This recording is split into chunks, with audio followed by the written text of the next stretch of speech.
Good morning. क्या हाल चाल है? कैसे क्या चल रही है क्लास है? पसंद आ रही है कि नहीं आ रही है? अभी तक डेमो वाले ये लगभग। कौन कौन है जो फाइनल कर लिया है कि भाई अब शुरू करनी है? बाकी वाले क्या विचार करने के लिए आए हैं? तैयारी करनी होती है ना तो 1 घंटे में पता चल जाता है कि टीचर पढ़ा रहा है वो अपने समझ में आ रहा है कि नहीं आ रहा है, अपनी पार पड़ेगी कि नहीं पड़ेगी। वो नीचे वाले बैच में पहले जोश जोश में बच्चे आ गए थे आरएस वाले में, फिर बोल रहे सर हम एलडीसी की कर लेते तो बढ़िया था। मैं बोला ये तो पहले सोचना चाहिए था, आए थे जब। अब बोल रहे हैं कि सर सब्जेक्ट के नाम ही याद नहीं रह रहे हैं, किताबें याद नहीं रह रही है, 27 कौन कौन सी किस में है क्या है। तो मैं बोला ये चीज़ पहले सोचनी चाहिए। घबराना नहीं है, काम तो होएगा ही वैसे। आरएस बने ही है लोग, ये तो है नहीं कि आप पहले ही हो इस पृथ्वी पर जो आरएस बनोगे। लेकिन ये है कि तैयारी करनी है तो फिर वो सोचना है कि भाई हाँ तैयारी करनी है अब। इसलिए ज़्यादा डेमो वेमो का वो नहीं करना है, क्योंकि जब तक वो माइंड में रहता है ना हम डेमो ले रहे हैं डेमो ले रहे हैं, तब तक आप अच्छे से नोट्स भी नहीं बनाते हो ना अच्छे से वापस उसको रिवाइज करते हो। फिर 5-7 दिन बाद जाके आपके दिमाग में आता है अच्छा ठीक है कोचिंग करनी है, फिर वो शुरू का सब साफ हो जाता है। इसलिए सीरियस होकर तैयारी शुरू कर लो अगर करनी है तो, क्योंकि भर्ती आरएस की पहले आएगी, एसआई की बाद में आएगी। ये तो मान के चलो, ज़्यादा अंतर नहीं रहेगा लेकिन पहले आरएस की भर्ती आने के चांस है, क्योंकि एसआई के अभी तक कोई रिकमेंडेशन आगे भेजी भी नहीं है ना ऐसा कुछ है। क्योंकि एसआई की लगभग पोस्टें भर चुकी है, 500 पोस्टें हैं तो 500 550 की आएगी एक भर्ती। बाकी आरएस की श्योर है 900 पदों पर 850 पदों पर आने वाली। इसलिए तैयारी किसकी करनी है जो भी है आप उसके अकॉर्डिंग सेट हो जाओ। एक कल आपका टेस्ट रख लेते हैं, ये वाला टॉपिक आज खत्म हो जाएगा, इसका लास्ट ही बच रहा है। अपना ऐसा ही चलता है यहाँ पर, जिस दिन टॉपिक खत्म होता है नेक्स्ट डे उस टॉपिक का टेस्ट होता है। तो वो आप खुद ही टेस्ट देंगे, आप खुद ही चेक करेंगे, सेल्फ असेसमेंट टेस्ट होगा, तो उससे आपको खुद को ही पता चलेगा कि हमने कितना क्या पढ़ा है। आज इस टॉपिक को ख़त्म करके कल अपन टेस्ट ले लेंगे, और जो टाइम बचेगा उसमें नया अगला जो पोर्शन रहेगा वो कर लेंगे। समझ में आ गया सभी को? सब तैयार हो ना टेस्ट के लिए? और टेस्ट से डर किस किस को रखता है? मैं जिस दिन बोल देता ना टेस्ट है, नेक्स्ट दिन ये है कि ठीक है आज मजे करने हैं, क्या गज्जू? उस दिन फिर गज्जू आता नहीं था। तो नेक्स्ट दिन ऐसे हो जाता था कि फिर कल तो टेस्ट है तो जाना है ही नहीं। तो फिर वो मजे मारते थे, और फिर वो जब मेजर टेस्ट होता था ना, जब सबसे नीचे से 1 नंबर पर आते थे वो। इसलिए टेस्ट अभी से ही देने लग जाना है साथ साथ में। टेस्ट का एक थोड़ा सा ये लोड है कि आप खुद पढ़ो तो सही ना, थोड़ा सा तो देखोगे, एक बार जाके तो खोलोगे, एक बार देख लोगे उतने में तो याद हो जाएगा। इतना तो मैं आसानी से पढ़ाता हूँ।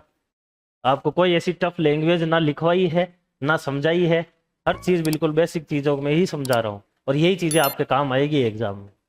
ना आपको कोई भारी भरकम किताब पढ़ने के लिए मैंने कहा है, कुछ मत पढ़ो, जो पढ़ा रहे हैं वही चीज़ें पढ़ो। समझ गए ना? देखो पहला अपना टॉपिक हो गया था राजस्थान का सामान्य परिचय, जिसमें राजस्थान का नामकरण अपन ने देखा था। सभी को पता है क्या क्या इसमें हुआ था, कल भी चर्चा की थी। दूसरे नंबर पर राजस्थान में जिला एवं संभागीय व्यवस्था, संभाग कब क्या बने थे, जिले कब क्या बने थे, 33 जिलों तक अपन ने चर्चा की। उसके बाद में राजस्थान का क्षेत्रफल एवं आकृति, जहाँ पर राजस्थान के क्षेत्रफल की बात की, राजस्थान के टॉप वाले 5 और बॉटम वाले 5 जो डिस्ट्रिक्ट है उनकी बात की, जो भी क्वेश्चन बन सकते हैं। फिर आकृति की बात की राजस्थान की और जिलेवार। उसके बाद में राजस्थान की स्थिति और विस्तार की बात की, जिसमें राजस्थान का अक्षांशीय विस्तार और देशांतरीय विस्तार की अपन ने चर्चा की थी। आज अपन लास्ट टॉपिक इसमें देखेंगे राजस्थान की सीमाएं। और राजस्थान 2 प्रकार की जो है वह स्थलीय सीमा रखता है, क्योंकि राजस्थान किसी भी समुद्र के साथ में सीमा साझा नहीं करता है।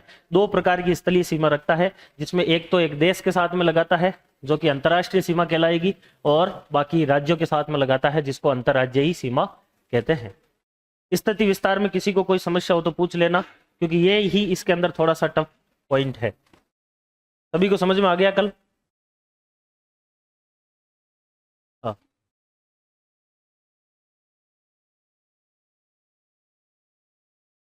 अक्षांश बेसिकली टाइम का पता नहीं चलता। अक्षांश तो ये होता है कि जिसको अपन ऐसे कह सकते हैं कि सर्दी है या फिर गर्मी है, उस चीज का है अक्षांश का। हाँ, अक्षांश टाइम का मेजरमेंट नहीं करता है, केवल देशांतर ही टाइम का मेजरमेंट करता है। समझ गए ना? अक्षांशीय रेखाओं का जो है वह क्लाइमेट के ऊपर सबसे बड़ा फर्क पड़ता है। जब अपन राजस्थान की जलवायु को प्रभावित करने वाले कारक पढ़ेंगे ना, तो उसमें एक पॉइंट ये भी आएगा राजस्थान की अक्षांशीय स्थिति। वो एक सबसे बड़ा फैक्टर होता है जो राजस्थान की जलवायु को प्रभावित करता है, क्योंकि राजस्थान का थोड़ा सा हिस्सा तो आता है कर्क रेखा के अंदर, जिसको अपन बोलते हैं उष्ण कटिबंध, और बाकी मैक्सिमम पार्ट आता है उपोष्ण कटिबंध में। तो उत्तरी राजस्थान की क्लाइमेट जो है वो दक्षिणी राजस्थान कर्क रेखा के नीचे वाले से अलग होती है, वही उस पॉइंट में लिखना होता है। तो राजस्थान की जलवायु प्रभावित होती है सबसे बड़ी अक्षांशीय विस्तार से, बाकी देशांतरीय से टाइम का मेजरमेंट अपन करते हैं, ठीक है ना। 5वां पॉइंट आता है राजस्थान की सीमाएं।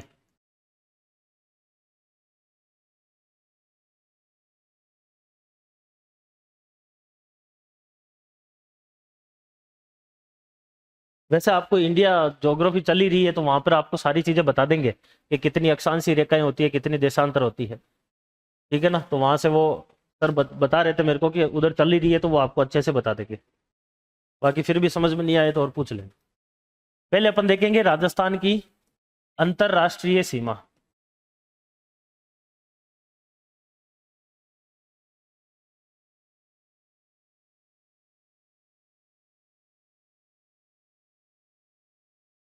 देखो, अंतरराष्ट्रीय सीमा का मतलब होता है कि किसी देश के साथ में जो सीमा साझा करते हैं उसको बोला जाता है अंतरराष्ट्रीय सीमा। ये राजस्थान है, और राजस्थान के पश्चिम के अंदर एक देश स्थित है जिसका नाम क्या है? पाकिस्तान। इस पाकिस्तान के साथ में राजस्थान सीमा साझा करता है, और यह जो सीमा है यह उत्तर में यहां से स्टार्ट होती है, और इस पॉइंट का नाम आता है हिंदू मलकोट। ये मैंने बताया भी था, हिंदू मलकोट, जो कि एक उपखंड है कहाँ का? श्री गंगानगर का। यहां से ये सीमा शुरू होती है, जो कि एक डिस्ट्रिक्ट कौन सा आ गया? श्री गंगानगर। यहां से दूसरा डिस्ट्रिक्ट कौन सा आ जाता है? बीकानेर। यहां से तीसरा डिस्ट्रिक्ट कौन सा आ जाता है? जैसलमेर। और यहां से चौथा डिस्ट्रिक्ट कौन सा आ जाता है? बाड़मेर। इस बाड़मेर के अंदर इस पॉइंट के ऊपर एक जगह पड़ती है जिसको बोला जाता है बाखासर, और यह तहसील पड़ती है शाहगढ़, और जिला कौन सा आता है? बाड़मेर आता है। यानी कि राजस्थान की पाकिस्तान के साथ सीमा का उत्तर बिंदु कौन सा है? हिंदू मलकोट श्री गंगानगर, और दक्षिण बिंदु कौन सा है? बाखासर शाहगढ़ बाड़मेर। यहां पर एक गांव पड़ता है जिसको बलगांव भी बोलते हैं। अब देखिए अगली बात, राजस्थान के कितने जिले हो गए इसमें? पहला जिला कौन सा है? श्री गंगानगर। दूसरा जिला कौन सा है? बीकानेर। तीसरा कौन सा है? जैसलमेर। और चौथा कौन सा है? यानी कि राजस्थान के कितने जिले पाकिस्तान के साथ सीमा लगाते हैं? 4 जिले लगाते हैं। अगला क्वेश्चन देखिए, सबसे ज्यादा जो सीमा लगाता है यह लगाता है आपका जैसलमेर। कितनी लगाता है? 464 किलोमीटर। दूसरे नंबर पर कौन लगाता है? बाड़मेर लगाता है। कितनी? 228 किलोमीटर। तीसरे नंबर पर कौन लगाता है? श्री गंगानगर लगाता है। कितनी? 210 किलोमीटर। और चौथे नंबर पर कौन लगाता है? बीकानेर। कितनी? 168 किलोमीटर। इन सभी को जोड़ेंगे तो कितना आएगा? 1070 किलोमीटर। यानी कि राजस्थान की अंतरराष्ट्रीय सीमा कुल कितनी है? 1070 किलोमीटर है। राजस्थान के कितने जिले सीमा बना रहे हैं? 4 जिले सीमा बना रहे हैं। अब पाकिस्तान की बात कर लेते हैं, तो राजस्थान की बात होगी। पाकिस्तान के कितने प्रांत सीमा बनाते हैं? पहला क्वेश्चन ये आता है। तो 2 प्रांत आते हैं, उत्तर में आता है पंजाब और दक्षिण में आता है सिंध। 2 प्रांत के द्वारा सीमा बनाई जाती। और पाकिस्तान के कितने जिले जो है वह सीमा बनाते हैं? तो 9 जिले जो है वह सीमा बनाते हैं। वैसे ये 9 डिस्ट्रिक्ट आज तक कभी पूछा नहीं गया है, मैं भी यही कहूंगा कि याद नहीं करना है, लेकिन फिर भी इसमें 2 डिस्ट्रिक्ट का नाम जरूर याद रखना है कि सबसे उत्तरतम कौन सा है, सबसे दक्षिणतम कौन सा है। तो सबसे ऊपर आता है बहावल नगर। क्या आता है? बहावल नगर। और यही क्या लगता है? सबसे ज्यादा सीमा रखता है। बहावल नगर के बाद में बहावलपुर और रहीम यार खान, 3 ऐसे डिस्ट्रिक्ट है जो पंजाब प्रांत के आते हैं उत्तर में। बहावल नगर, बहावलपुर और रहीम यार खान। उसके बाद में घोटकी, सुकुर, खेरपुर, संगर, अमरकोट और थार पारकर। जिसमें से सबसे दक्षिण में जो डिस्ट्रिक्ट आता है वह कौन सा आता है? थार पारकर। एक नस्ल भी आती है गाय की, थार पारकर की, जिसका उद्गम स्थल जो है वो मल्लानी माना जाता है। और यहां पर एक डिस्ट्रिक्ट आता है जिसका नाम आता है अमरकोट। क्या आता है? अमरकोट। जहां पर किसकी शादी हुई थी? बाबूजी की शादी यहां पर हुई थी। वो फिर वो 2.5 फेरे लेके चले जाते। सबसे ज्यादा सीमा पाकिस्तान का कौन सा डिस्ट्रिक्ट लगा रहा है? बहावल नगर। और सबसे कम सीमा कौन लगा रहा है? अमरकोट लगा रहा है। राजस्थान की बात करें तो सबसे ज्यादा किसकी है? जैसलमेर की। और सबसे कम किसकी है? बीकानेर की। अब एक चीज और देख लीजिए यहीं से, जो ये सीमा लगाई जा रही है इस सीमा को क्या बोलते हैं? रेड क्लिफ रेखा बोला जाता है। एक रेड क्लिफ नाम का अंग्रेज था जिसने अगस्त 1947 में जब बंटवारा हो रहा था तो उस समय ये रेखा डिवाइड की थी और इसी को ही रेड क्लिफ रेखा कहा जाता है। इस रेखा के ऊपर जो रिजर्व फोर्स रहती है उसको बीएसएफ कहा जाता है। अब यहां से देखो अपने पास क्वेश्चन कौन कौन से आ सकते हैं। पहला क्वेश्चन आपको यहां से पूछा जा सकता है कि पाकिस्तान के साथ में जो राजस्थान की सीमा लग रही है इसमें जो आपके जिले हैं राजस्थान के, इसमें दो प्रकार के क्वेश्चन आ सकते हैं। पहला तो आ सकता है कि उनको उत्तर से दक्षिण की तरफ जमाइए, तो सबसे उत्तर में कौन सा जिला है? श्री गंगानगर। दूसरे नंबर पर कौन सा है? बीकानेर। तीसरे नंबर पर जैसलमेर और चौथे नंबर पर बाड़मेर। दूसरा क्वेश्चन इसमें आता है कि उसको अवरोही क्रम में जमाइए। अवरोही क्रम का मतलब क्या है? बड़े से छोटा। बड़े से किस तरफ जाना है? छोटा। तो सबसे ज्यादा सीमा कौन लगा रहा है? 464 के साथ में कौन है? जैसलमेर। दूसरे नंबर पर कौन है? बाड़मेर है। कितनी लगा रहा है? 228। तीसरे नंबर पर कौन है? श्री गंगानगर। कितनी लगा रहा है? 210। और चौथे नंबर पर बीकानेर। कितनी लगा रहा है? 168। दो क्वेश्चन तो यहां से सीमाओं की ये पूछे जाते हैं अपने को। ठीक है, समझ गए? और एक क्वेश्चन जो है वह आपको ये वाला पूछा जाता है कि ऑल ओवर जो है वह सीमा कितनी लगती है। अब इसके बाद में कुछ छोटे मोटे क्वेश्चन और आते हैं, दो चार। देखो पहला क्वेश्चन आपको पूछा जाता है, ये अंतरराष्ट्रीय सीमा है और पहला क्वेश्चन आता है कि इस अंतरराष्ट्रीय सीमा के निकटतम कौन सा जिला मुख्यालय स्थित है। जैसे ये निकटतम का है उसी प्रकार से आता है कि सबसे दूरस्थ जिला मुख्यालय कौन सा है। तो जब सबसे निकटतम की बात आती है तो कौन सा जिला मुख्यालय है? यह सबसे निकट है। और जब सबसे दूर आती है, बीकानेर वहां लिखा हुआ है, सबसे दूर आती है जब कौन आता है? बीकानेर आता है। यानी कि जो सीमा के ऊपर स्थित है। इसी प्रकार से संभाग का क्वेश्चन भी बनता है, जो सीमा बना रहा है अंतरराष्ट्रीय उसमें से सबसे निकट संभाग मुख्यालय कौन सा है। तो बीकानेर जो है ये क्या आ जाता है? सबसे निकट क्या आ जाता है? संभाग आ जाता है। और इसी में ही दूसरा क्वेश्चन पूछा जाता है, ऐसा संभाग मुख्यालय जो कि सबसे ज्यादा दूर है अंतरराष्ट्रीय सीमा से, तो वह कौन सा आ जाता है? जोधपुर आ जाता है। कुछ क्वेश्चन ये भी इसमें से पूछे जाते हैं अंतरराष्ट्रीय सीमा से। समझ गए? लिखना शुरू कर लो। मैप लेके आए हो तो ये डायग्राम भी बना लेना है साथ में।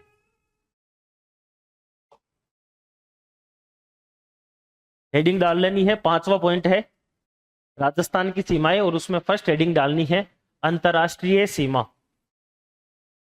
अंतरराष्ट्रीय सीमा।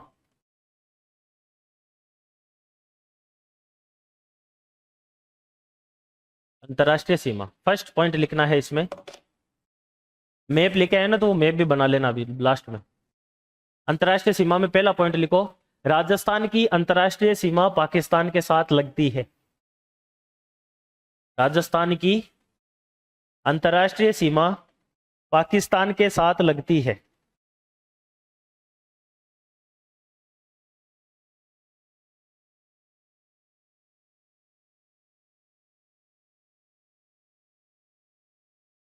दूसरा पॉइंट, राजस्थान के 4 जिले, राजस्थान के 4 जिले पाकिस्तान के 2 प्रांत, राजस्थान के 4 जिले पाकिस्तान के 2 प्रांत या 9 जिलों के साथ,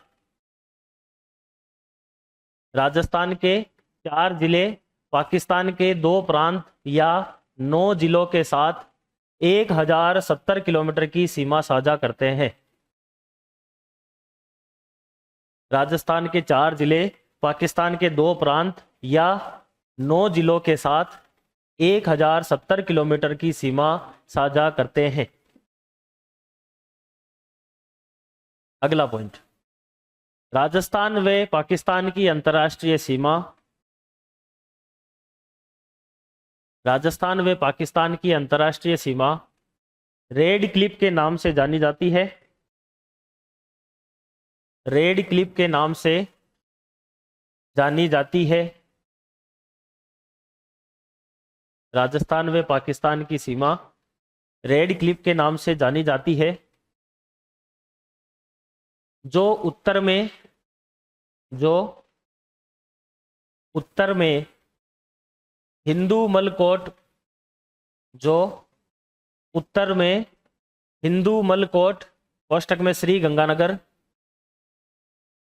जो उत्तर में हिंदू मलकोट कोष्टक में श्री गंगानगर से शुरू होकर दक्षिण में बाखासर शाहगढ़ बाड़मेर तक फैली है। दक्षिण में बाखासर शाहगढ़ बाड़मेर तक फैली है।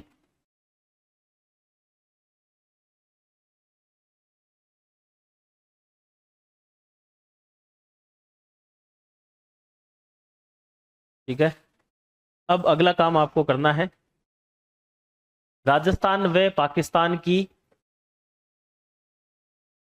एक छोटी सी हेडिंग डाल लेना है, राजस्थान व पाकिस्तान की अंतर्राष्ट्रीय सीमा, और उसमें सबसे पहला पॉइंट लिखना है, सीमा पर स्थित जिलों का उत्तर से दक्षिण क्रम। सबसे पहला पॉइंट लिखना है, सीमा पर स्थित जिलों का उत्तर से दक्षिण क्रम।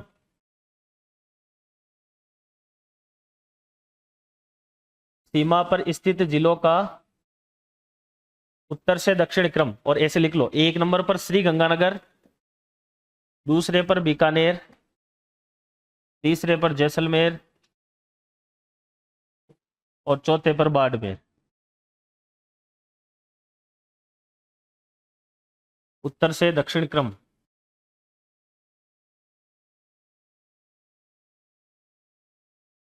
श्री गंगानगर, बीकानेर, जैसलमेर, बाड़मेर। ये लिखने के बाद अगले पॉइंट में लिखना है, साझा की गई सीमा का अवरोही क्रम। साझा की गई सीमा का अवरोही क्रम, लंबाई के आधार पर अवरोही क्रम है। साझा की गई सीमा का अवरोही क्रम, और इसमें वापस लिख लो यही नंबर लगा के। किसी को अवरोही का नहीं पता है तो देख लेना, बड़े से छोटा होता। पहले पर आता है जैसलमेर, 464 किलोमीटर, कोष्टक में लिख लेना। दूसरे पर लिखना है बाड़मेर, 228 किलोमीटर। तीसरे पर लिखना है श्री गंगानगर, 210 किलोमीटर। और चौथे पर लिखना है बीकानेर,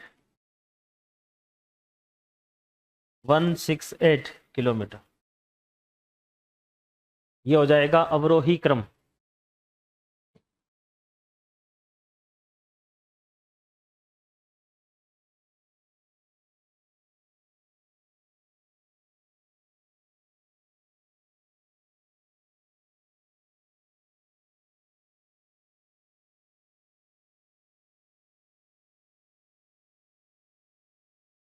हो गया? नहीं लिखा गया? जैसलमेर है सबसे ज्यादा, 464, उसके बाद बाड़मेर है, फिर श्री गंगानगर है, फिर बीकानेर।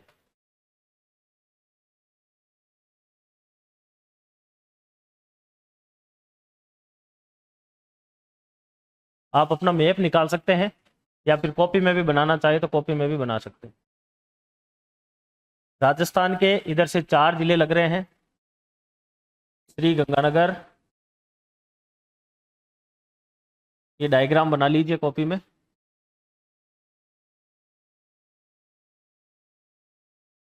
बीकानेर, जैसलमेर, बाड़मेर।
मैप में बनाओगे तो ज़्यादा बढ़िया है, कॉपी पे बनाओ तो बना लो।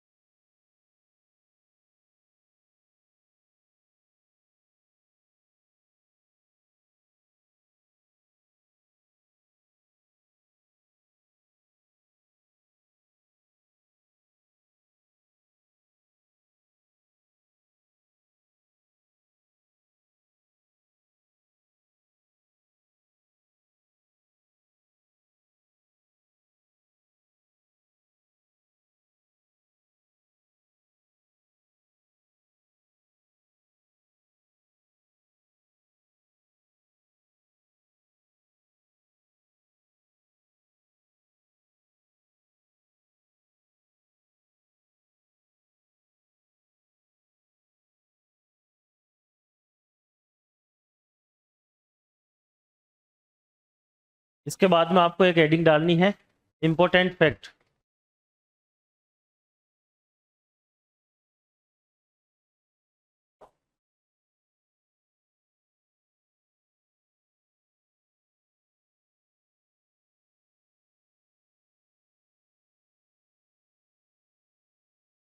इम्पोर्टेंट फैक्ट, देखो सबसे पहला पॉइंट लिखो,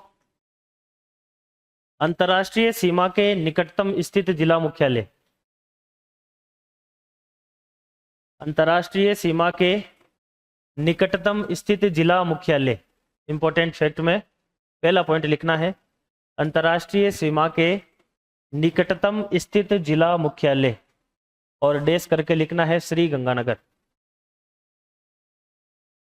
अंतर्राष्ट्रीय सीमा के निकटतम स्थित जिला मुख्यालय श्री गंगानगर। सेकंड पॉइंट, अंतर्राष्ट्रीय सीमा से दूर स्थित जिला मुख्यालय। अंतर्राष्ट्रीय सीमा से दूर स्थित जिला मुख्यालय डैश करके बीकानेर। यहाँ पर बात हो रही है सीमा साझा कर रहा होना चाहिए वो, नहीं तो फिर कौन सा हो जाएगा, धौलपुर हो जाएगा। फिर अगर सीमा साझा नहीं कर रहा है फिर सबसे दूर पूछे तो धौलपुर हो जाएगा। यहाँ पर अपन सीमा वाली बात कर रहे हैं। अगला लिखना है, अंतर्राष्ट्रीय सीमा से निकटतम स्थित संभाग मुख्यालय। अंतर्राष्ट्रीय सीमा से निकटतम स्थित संभाग मुख्यालय डैश करके बीकानेर।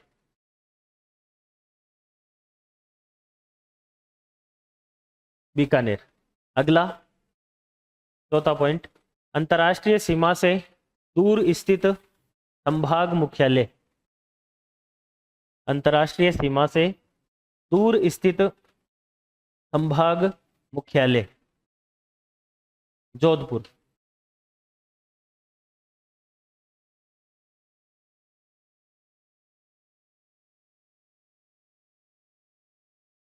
एक क्वेश्चन ऐसा आता है कि अंतर्राष्ट्रीय सीमा से सीमा साझा नहीं कर रहा हो लेकिन सबसे पास में जिला मुख्यालय कौन सा है, तो जालोर उसका आंसर होता है। वैसे पूछा नहीं जाता है, फिर भी ध्यान रख ले,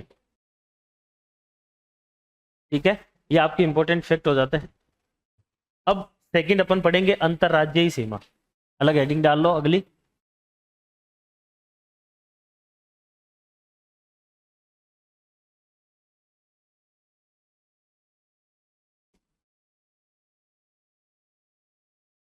अंतर्राज्यीय सीमा।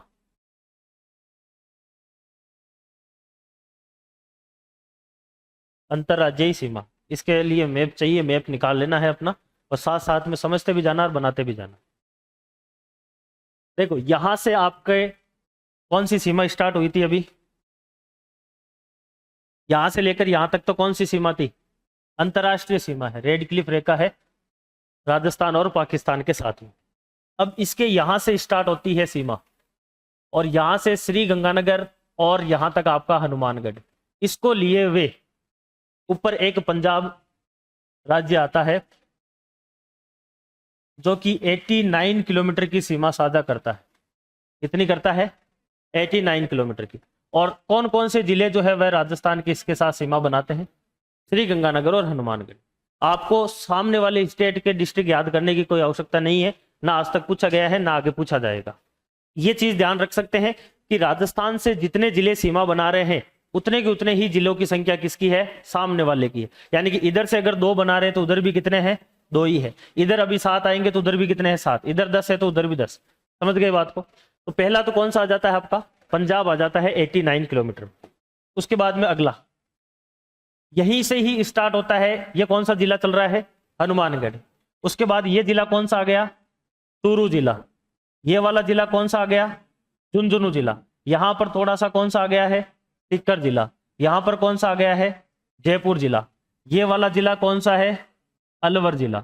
ये वाला जिला कौन सा है, भरतपुर। यहां से लेकर यहां तक एक राज्य आता है जिसका नाम क्या है, हरियाणा। 1262 किलोमीटर, 1262 किलोमीटर यह सीमा साझा करता है। कौन कौन से इसमें जिले आ रहे हैं, हनुमानगढ़, चूरू, झुंझुनू, सीकर, जयपुर, अलवर और भरतपुर। कितने हो गए, गिनो देखे, 7 हो गए। यहां पर कितने हैं, 2 है। यहां पर कितने हैं, 7 है। आगे चलते हैं। यहीं भरतपुर से वापिस सीमा स्टार्ट होती है, भरतपुर। अगला कौन सा आ गया है, धौलपुर। यहां तक जो है वह सीमा आती है एक राज्य की जिसका नाम क्या है, उत्तर प्रदेश। 877 kilometre, 877 kilometre. कौन कौन से जिले हैं, भरतपुर है और धौलपुर है। 2 जिले यहां से आ जाते हैं। उसके बाद में वापिस आगे चलो, यहीं से जहां पे छोड़ा है वहां से स्टार्ट होना है। कौन सा जिला चल रहा है, धौलपुर। उसके बाद में कौन सा आ गया, करौली। उसके बाद में सवाई माधोपुर। उसके बाद में कोटा। उसके बाद में 12 जिला। जिसने डिस्ट्रिक्ट याद नहीं किया उसको समस्या आ रही है, 12 जिला। उसके बाद में कौन सा है, झालावाड़ आ जाता है। और यहाँ पर वापस कोटा ही आ रहा है। इधर भी कोटा सीमा बना रहा है, इधर भी बना रहा है, दोनों साइड कोटा आता है। फिर ये वाला कौन सा है, चित्तौड़गढ़ वाला आ जाता है। और फिर यहाँ पर देखिए थोड़ी सी सीमा कौन बना रहा है, भीलवाड़ा। अपने मैप में देखते रहना साथ साथ। यहाँ पर भीलवाड़ा के बाद में कौन आ जाता है, वापिस चित्तौड़गढ़ आ जाता है। और यहाँ पर चलते हैं तो नीचे कौन सा आ जाता है, प्रतापगढ़ आ जाता है। प्रतापगढ़ से आगे जाएंगे तो कौन सा आ जाएगा, बांसवाड़ा आ जाएगा। यहां तक आकर सीमा किसकी खत्म होती है, यहां पर एक जिला आता है, सॉरी राज्य आता है, कौन सा, मध्य प्रदेश। कितनी सीमा बना रहा है, 1600 किलोमीटर बना रहा है। जिले देखो कौन कौन से आ गए। पहला कौन सा है, धौलपुर। दूसरा कौन सा है, करौली। तीसरा कौन सा है, सवाई माधोपुर। चौथा कौन आ गया, कोटा। पांचवा 12। छठा झालावाड़। सातवां चित्तौड़गढ़। आठवां भीलवाड़ा। 9वां प्रतापगढ़। और 10वां, यानी कि कितने जिले बना रहे हैं सीमा, 10 जिले इसमें सीमा बना रहे हैं। उसके बाद में जहां पर इसको ले जाकर छोड़ा है यहीं से ही स्टार्ट करना है। बांसवाड़ा के बाद में अगला कौन सा है, धौल डूंगरपुर। उसके बाद में कौन आ गया, उदयपुर। उसके बाद में सिरोही। उसके बाद में जालोर। और जहां पर ये अंतर्राष्ट्रीय सीमा जाके खत्म हो रही है वहां तक बाड़मेर तक ले जाकर इसको छोड़ना है। यहां पर कौन सा आपके राज्य आता है, गुजरात आता है। 10-22 किलोमीटर यह सीमा साझा कौन करता है, गुजरात। कौन कौन से आ गए हैं, बांसवाड़ा आ गया है, डूंगरपुर आ गया है, उदयपुर आ गया है, सिरोही है, जालोर है और बाड़मेर है। समझ में आ गया यहां तक सभी को। अगर डिस्ट्रिक्ट याद नहीं है तो समस्या आएगी। अब देखो इसको ऐसे समझ लीजिए थोड़ा सा और आसानी से।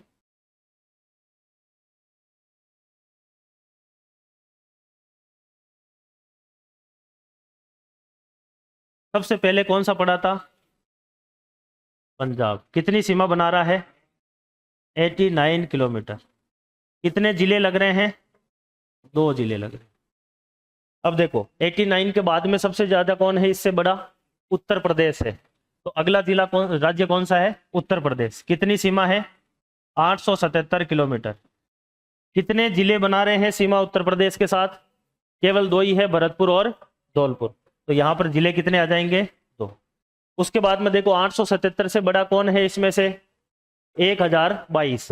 यानी कि अगला कौन आएगा, गुजरात आएगा। गुजरात कितनी सीमा बना रहा है, 1022 किलोमीटर। और कितने जिले हैं देखिए, 1 2 3 4 5 और 6 जिले किसके साथ में बना रहे हैं आपके, गुजरात के साथ। तो 6 जिले आ जाएंगे। उसके बाद में 10-22 से बड़ा कौन दिख रहा है, हरियाणा। 1262 किलोमीटर है। तो यहां से अगला जिला राज्य आ जाएगा आपका हरियाणा। 1262 किलोमीटर।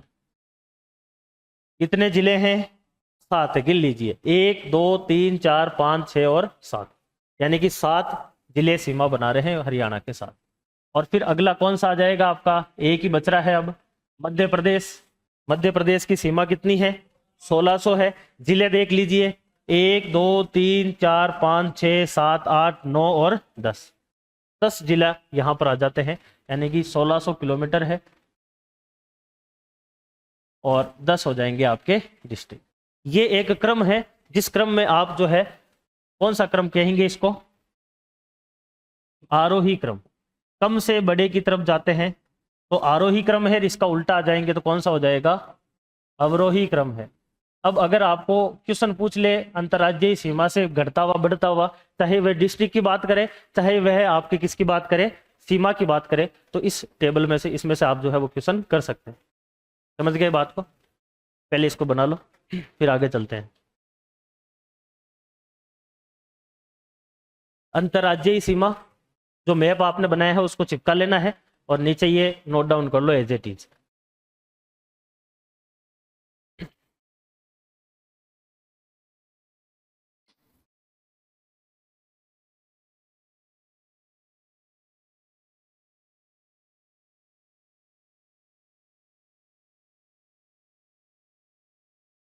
आज से सरकार के द्वारा कौन सा कैंप शुरू किया गया है? महंगाई राहत कैंप। आज कौन सा दिवस है? पंचायती राज दिवस है। कितनी तारीख है आज? क्या विशेषता है पंचायती राज दिवस की? गज्जू बता। है? अच्छा, पॉलिटी पढ़ी को नहीं? नागौर से कुछ संबंध है पंचायती राज का? 2 अक्टूबर 1959 के दिन बगदरी नागौर से पंचायती राज जो है उसकी नींव रखी जाती है। आज महंगाई राहत कैंप शुरू हुआ है, 24 अप्रैल से 30 जून तक ये चलेगा। आपके आने वाले एग्जाम में क्वेश्चन भी बन सकता है। 10 ऐसी योजनाएं हैं जो इसमें सम्मिलित की गई है, उसके अंदर जाकर रजिस्ट्रेशन कराना अनिवार्य है। अपने परिवारजन को, पड़ोसियों को बता देना, नहीं तो फिर फायदा नहीं मिलेगा। 500 रुपये में गैस का सिलेंडर नहीं मिलेगा, जो 100 यूनिट जो सरकार फ्री दे रही है वो नहीं मिलेगी, 2000 यूनिट जो कृषि जो बिल है उसके ऊपर दे रही है वो नहीं मिलेगी, या फिर जो मुख्यमंत्री जो आपके रोजगार गारंटी योजना है 125 दिवस की, 25 दिन एक्स्ट्रा, वो नहीं मिलेगी। कई सारी ऐसी योजनाएं हैं जिनके फायदे के लिए आपको रजिस्ट्रेशन करवाना अनिवार्य है। तो आपकी जो भी ग्राम पंचायत है वहां पर कैंप लगेगा, तो वहां पर जाना है। यहाँ तक आ गया सभी को समझ में? अब एक बार इन सबको जोड़ो, देखे कितना निकल कर आएगा। यहीं पे जोड़ देते हैं। इन सबको जोड़ोगे, 1600 को, 1262, 1022, 877 और 89 को, कितना आएगा निकल कर? कितना आएगा? 4850 किलोमीटर। ये क्या है? अंतरराज्यीय। और अभी थोड़ी देर पहले पड़ी थी अंतरराष्ट्रीय, कितनी थी? 1070 किलोमीटर। कौन सी है? अंतरराष्ट्रीय। दोनों को जोड़ो, देखे कितनी आएगी? 5920 किलोमीटर। ये क्या है? राजस्थान की स्थलीय सीमा है। तो लिख लो उसके नीचे ही। इसके अलावा लिखवाने की आवश्यकता है क्या आपको? कहाँ गया वो? इसके अलावा मैप के अंदर हो जाएगा सेट, या फिर लिखवाएं कि कौन कौन से जिले हैं, किस किस राज्य से कितनी कितनी सीमा है? बता दो आपकी अगर आवश्यकता है तो, क्योंकि मैं सोच रहा हूँ आपने मैप याद कर लिया हो तो यहाँ से हो जाए। चलो लिखवा देंगे, कोई नहीं। आप तो लिखो, अगली है, नीचे लिख लो। अंतरराज्यीय सीमा बराबर 4850 किलोमीटर। अंतरराज्यीय सीमा बराबर 4850 किलोमीटर। उसके नीचे लिखनी है अंतरराष्ट्रीय सीमा बराबर 1070 किलोमीटर। अंतरराष्ट्रीय सीमा बराबर 1070 किलोमीटर। और उसके नीचे लिख लीजिए कुल स्थलीय सीमा। कुल स्थलीय सीमा 5000 बराबर करके 5920 किलोमीटर। 5,920 किलोमीटर।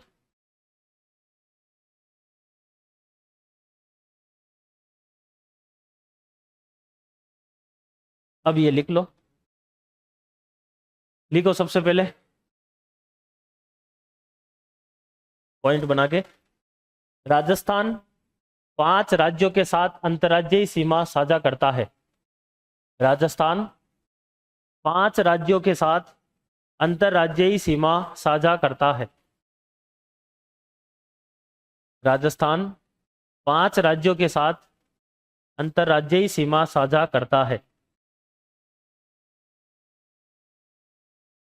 1 नंबर लगा के लिखो पंजाब, कोष्टक में 89 किलोमीटर। 1 नंबर पर पंजाब, कोष्टक में 89 किलोमीटर। इसमें डैश करके लिखो। राजस्थान के श्रीगंगानगर व हनुमानगढ़ जिला सीमा साझा करते हैं। राजस्थान के श्रीगंगानगर व हनुमानगढ़ जिला सीमा साझा करते हैं। 2 नंबर लगा के लिखना है हरियाणा। 2 नंबर लगा के लिखना है हरियाणा, कोष्टक में 1262 किलोमीटर। 1262 किलोमीटर। देश करके लिखना है राजस्थान के हनुमानगढ़, राजस्थान के हनुमानगढ़, चूरू, झुंझुनू, सीकर, जयपुर, अलवर, भरतपुर सीमा साझा करते हैं। राजस्थान के हनुमानगढ़, चूरू, झुंझुनू, सीकर, जयपुर, अलवर, भरतपुर सीमा साझा करते हैं। तीसरा लिखना है उत्तर प्रदेश। तीसरा राज्य लिखना है उत्तर प्रदेश, कोष्टक में 877 किलोमीटर। 877 किलोमीटर। देश करके राजस्थान के भरतपुर व धौलपुर जिले सीमा साझा करते हैं। राजस्थान के भरतपुर व धौलपुर जिले सीमा साझा करते हैं।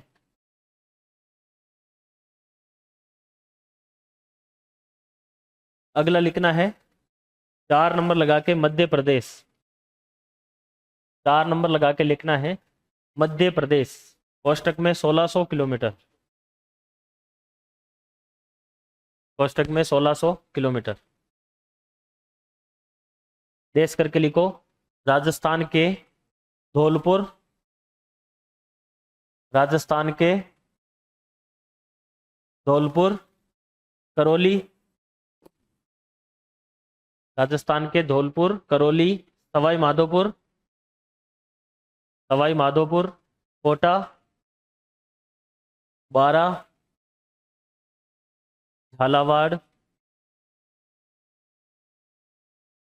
चित्तौड़गढ़, भीलवाड़ा, प्रतापगढ़, बांसवाड़ा जिले सीमा साझा करते हैं। राजस्थान के धौलपुर, करौली, सवाई माधोपुर, कोटा, बारा, झालावाड़, चित्तौड़गढ़, भीलवाड़ा, प्रतापगढ़, बांसवाड़ा जिले सीमा साझा करते हैं। 5 नंबर लगा के लिखना है गुजरात। 5 नंबर पर लिखना है गुजरात, कोष्टक में लिखना है 1022 किलोमीटर। 5 पे लिखना है गुजरात, कोष्टक में 1022 किलोमीटर। इसमें डैश करके लिखना है राजस्थान के बांसवाड़ा, राजस्थान के बांसवाड़ा, डूंगरपुर, उदयपुर, राजस्थान के बांसवाड़ा, डूंगरपुर, उदयपुर, सिरोही, जालोर, बाड़मेर सीमा साझा करते हैं। सीमा साझा करते हैं।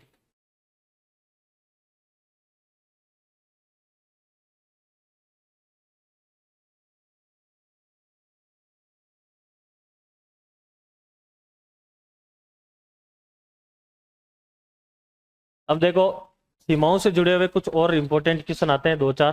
तो आप एक हेडिंग डाल लो, इंपॉर्टेंट फैक्ट, वहां पर ये सारे के सारे फैक्ट लिख लेना।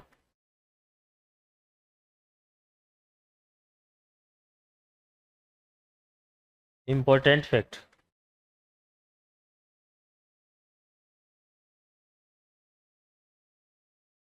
देखो, राजस्थान के ऐसे कितने जिले हैं जो सीमा पर स्थित है? पहला क्वेश्चन क्या आता है? राजस्थान के ऐसे कितने जिला है जो सीमा पर स्थित है? कितने हैं? 25। गिन लेना अगर आपको शंका हो तो। उस 25 में से अंतर्राष्ट्रीय के ऊपर कितने हैं? 4 है, श्री गंगानगर है, बीकानेर है, जैसलमेर है, बाड़मेर। और पीछे कितने बच गए? 21। ये 21 ऐसे हैं जो केवल कौन सी सीमा बनाते हैं? राज्य के साथ में सीमा बनाते हैं। क्योंकि इसमें से 2 जिले ऐसे हैं जो कहां पर सीमा बनाते हैं? राज्य के साथ में भी बनाते हैं और राष्ट्रीय सीमा, यानी कि ये राष्ट्र प्लस राज्य दोनों के साथ में सीमा बनाते हैं। अब ये कितने हो गए? 25। टोटल जिला कितने हैं? 33 में से 25 गए तो 8। यानी कि ऐसे कितने जिले हैं जो कोई सीमा नहीं बनाते हैं? 8 जिले। ऐसे कितने जिले हैं जो अंतर्राष्ट्रीय अंतर्राज्य दोनों बनाते हैं? तो वो 2 हो जाएंगे। तो देखो, पहले तो सबसे पहला पॉइंट आपको लिखना है इंपॉर्टेंट फैक्ट में, स्थलीय सीमा पर स्थित जिलों की संख्या, या फिर डायरेक्ट लिख लो स्थलीय सीमा पर स्थित जिले। पहला पॉइंट लिखना है फैक्ट में, स्थलीय सीमा पर स्थित जिले डैश करके 25। स्थलीय सीमा पर स्थित जिले बराबर 25। दूसरा लिखना है अंतर्राष्ट्रीय सीमा पर स्थित जिले, अंतर्राष्ट्रीय सीमा पर स्थित जिले बराबर 4। अंतर्राष्ट्रीय सीमा पर स्थित जिले बराबर 4। तीसरा पॉइंट, केवल अंतर्राज्यीय सीमा पर स्थित जिले, केवल अंतर्राज्यीय सीमा पर स्थित जिले, समझ में नहीं आया तो पूछ लेना। केवल अंतर्राज्यीय सीमा पर स्थित जिले बराबर 21।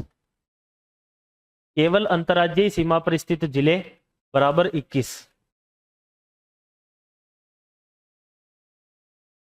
अगला पॉइंट, केवल अंतर्राष्ट्रीय सीमा पर स्थित जिले, केवल अंतर्राष्ट्रीय सीमा पर स्थित जिले 2। केवल अंतर्राष्ट्रीय सीमा पर स्थित जिले बराबर 2। जैसलमेर और बीकानेर ये 2 ही ऐसे हैं जो केवल अंतर्राष्ट्रीय बनाते हैं। ठीक है। अगला पॉइंट,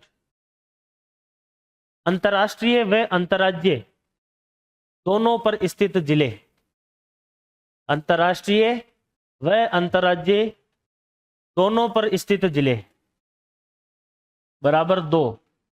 श्री गंगानगर पंजाब के साथ भी बनाता है, पाकिस्तान के साथ बनाता है। बाड़मेर गुजरात और पाकिस्तान, 2 जिले। अगर नाम लिखना हो तो लिख भी सकते हो। ऐसे कौन कौन से जिले हैं जो अंतर्राष्ट्रीय और अंतर्राज्यीय दोनों बनाते हैं? एक है श्री गंगानगर जो पंजाब और पाकिस्तान के साथ बनाता है, दूसरा है बाड़मेर जो पाकिस्तान और गुजरात के साथ बनाता है। अगला पॉइंट लिखो, अंतर्राज्यीय सीमा पर स्थित जिले, अंतर्राज्यीय सीमा पर स्थित जिले। अपन ने पहले लिखा था, वो लिखा था केवल राज्य के ऊपर, केवल अंतर्राज्य की बात की थी। अब ये 2 और इसमें ऐड हो जाएंगे, तो अंतर्राज्य के ऊपर फिर हो जाएंगे 23। अंतर्राज्यीय सीमा पर स्थित जिले बराबर 23। अगला, ऐसे जिले जो कोई सीमा साझा नहीं करते हैं, ऐसे जिले जो कोई सीमा साझा नहीं करते हैं। 33 माइनस 25 करेंगे तो कितने आएंगे? 8 आएंगे। 8 कौन कौन से हैं? पहला कौन सा, इनको पूछा जाता है, ये आप लिख लेना, लिख लो, लाइन लिख लो। कोई सीमा साझा नहीं करने वाले जिले बराबर 8। 8 में नाम लिख लीजिए, नागौर पहला, दूसरा लिखना है जोधपुर, तीसरा लिखना है पाली, चौथा लिखना है राजसमंद, पांचवा लिखना है अजमेर, छठा हो जाएगा बूंदी, सातवां हो जाएगा टोंक और आठवां हो जाएगा दौसा।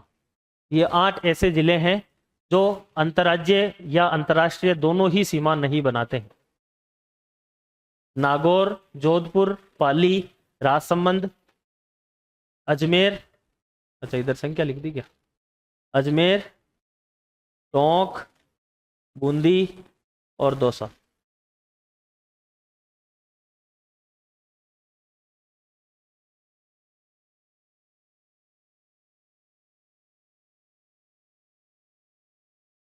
एक क्वेश्चन ये आता है कि ऐसा कौन सा जिला है जो सबसे ज्यादा जिलों के साथ सीमा साझा करता है। तो देखो, एक तो है पाली, कितनों के साथ कर रहा है, ऊपर कौन आ गया, नागौर, इधर कौन आ गया, जोधपुर, इधर कौन आ गया, बाड़मेर, अपने मैप में देखना थोड़ी सी सीमा बाड़मेर के साथ बना रहा है, इधर कौन आ गया, जालोर, यहाँ कौन आ गया, सिरोही, यहाँ कौन आ गया, यहाँ कौन आ गया और यहाँ कौन आ गया। कितने हैं टोटल, 8 है। तो सबसे ज्यादा जिलों, तो आप ऐसे लिख लीजिए, राजस्थान का जिला जो सबसे ज्यादा जिलों के साथ सीमा साझा करता है, राजस्थान का जिला,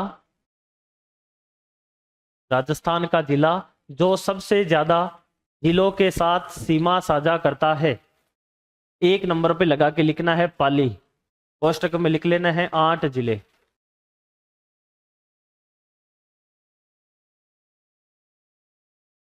दूसरा कौन है, देखो नागौर को पकड़ो एक बार, इधर कौन है, बीकानेर, इधर कौन है, इधर कौन है, इधर कौन है, इधर कौन है, यहाँ कौन है और यहाँ पर कौन है, काउंट करो कितने हो गए हैं, 7। तो 2 नंबर पर आएगा आपका नागौर, 7 जिले। एक और है जो 7 के साथ ही बनाता है, इसको पकड़ो, इधर कौन है, राजसमंद, यहाँ कौन है, पाली, यहाँ कौन है, सिरोही, यहाँ कौन है, डूंगरपुर, यहाँ बांसवाड़ा, यहाँ प्रतापगढ़, यहाँ चित्तौड़गढ़। काउंट करो कितने हुए, 7। तो तीसरा आता है उदयपुर, ये भी 7 के साथ ही बनाता है।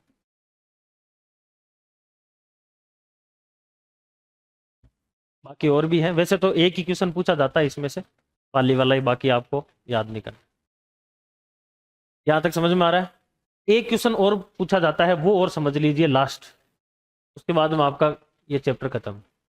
जैसे देखो, अपन ने यहां पर बात की थी कि ये जिला जो है ये किसके साथ में सीमा साझा कर रहा है, इधर हरियाणा, और इधर किसके साथ में कर रहा है, उत्तर प्रदेश। ये वाला जिला भी 2 के साथ कर रहा है, इधर उत्तर प्रदेश और इधर मध्य प्रदेश। इसी प्रकार से ये भी 2 के साथ में कर रहा है, इधर कौन था, हरियाणा, और इधर कौन था, पंजाब। इसी प्रकार से ये भी 2 के साथ कर रहा है, इधर कौन है, मध्य प्रदेश, और इधर कौन है। अब एक क्वेश्चन आता है, जैसे कि राजस्थान का ऐसा कौन सा जिला है जिसकी कला एवं संस्कृति या कल्चर जो है वह उत्तर प्रदेश और हरियाणा से मिलती है। समझ रहे हो बात को, यानी कि ऐसा जिला ढूंढना है जो दोनों के साथ में सीमा साझा कर रहा है, वहां पे कल्चर मिलती जुलती रहेगी। जैसे कि आपको पूछ लिया कि मध्य प्रदेश और उत्तर प्रदेश की सीमा कौन से जिले के अंदर मिलती जुलती मिलेगी, तो उसका पूछने का मतलब यह है कि ऐसा कौन सा जिला है जो दोनों के साथ सीमा बना रहा है, तो हो जाएगा धौलपुर। इसी प्रकार से हरियाणा और उत्तर प्रदेश के लिए कौन आएगा, भरतपुर।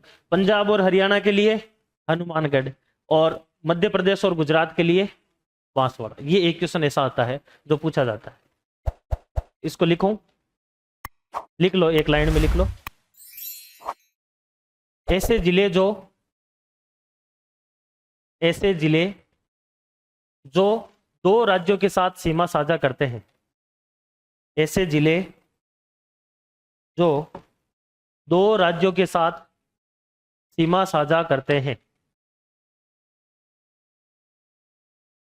1 नंबर लगा के लिखो, हनुमानगढ़, हनुमानगढ़, कोष्टक में पंजाब व हरियाणा। 1 नंबर लगा के हनुमानगढ़, कोष्टक में पंजाब व हरियाणा।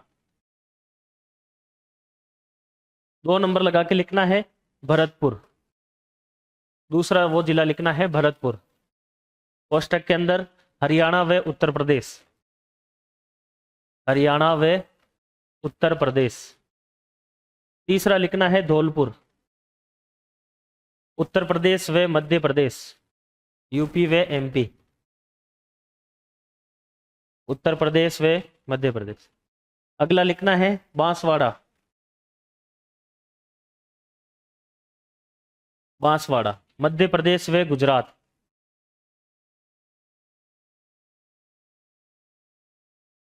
मध्य प्रदेश व गुजरात।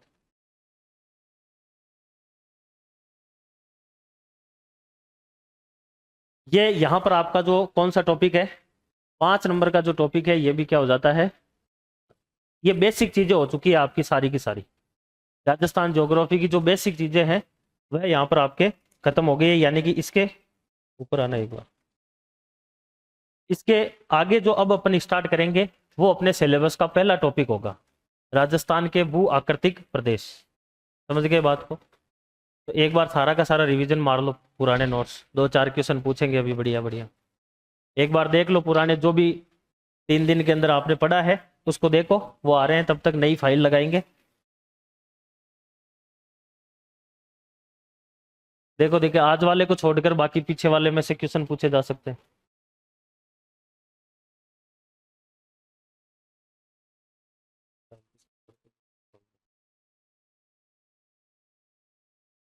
एक मिनट, टॉपिक अलग अलग लेंगे।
क्या हुआ?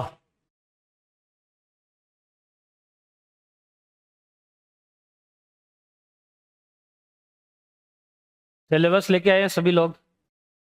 सिलेबस अब पास में होना चाहिए क्योंकि अब से सिलेबस वाले टॉपिक स्टार्ट है। फर्स्ट टॉपिक यही लिखा हुआ है आपका, राजस्थान के भू आकृतिक प्रदेश। हो गया होगा?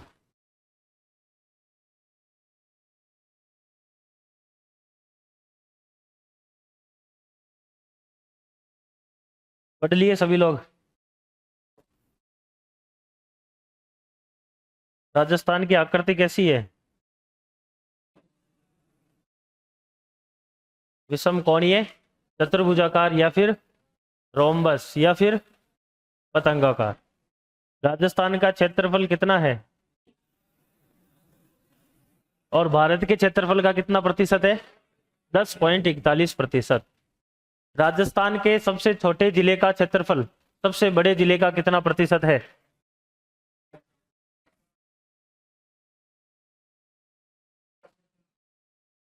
12 पॉइंट, 7 पॉइंट, 0 पॉइंट, कितना है? 7.89%। और सबसे बड़े वाला जो है वो सबसे छोटे वाले का कितना गुना है? 12.66। राजस्थान का सबसे नया जिला जो है वो राजस्थान का कितना प्रतिशत है? 1.29%। ये कुछ फैक्चुअल चीजें है जो याद रखना है। अब अपना पहला टॉपिक है राजस्थान की भू आकृतियां, या फिर इसी को ही बोला जाता है राजस्थान के भूभौतिक प्रदेश। अनेक इसके नाम मिलते हैं, लेकिन इसका मतलब यही है कि राजस्थान जो है उसका अपने को भौगोलिक वर्गीकरण पढ़ना है, यानी कि राजस्थान को किस प्रकार से बांटा गया है उसके भौगोलिक जो गुण है उसके आधार पर।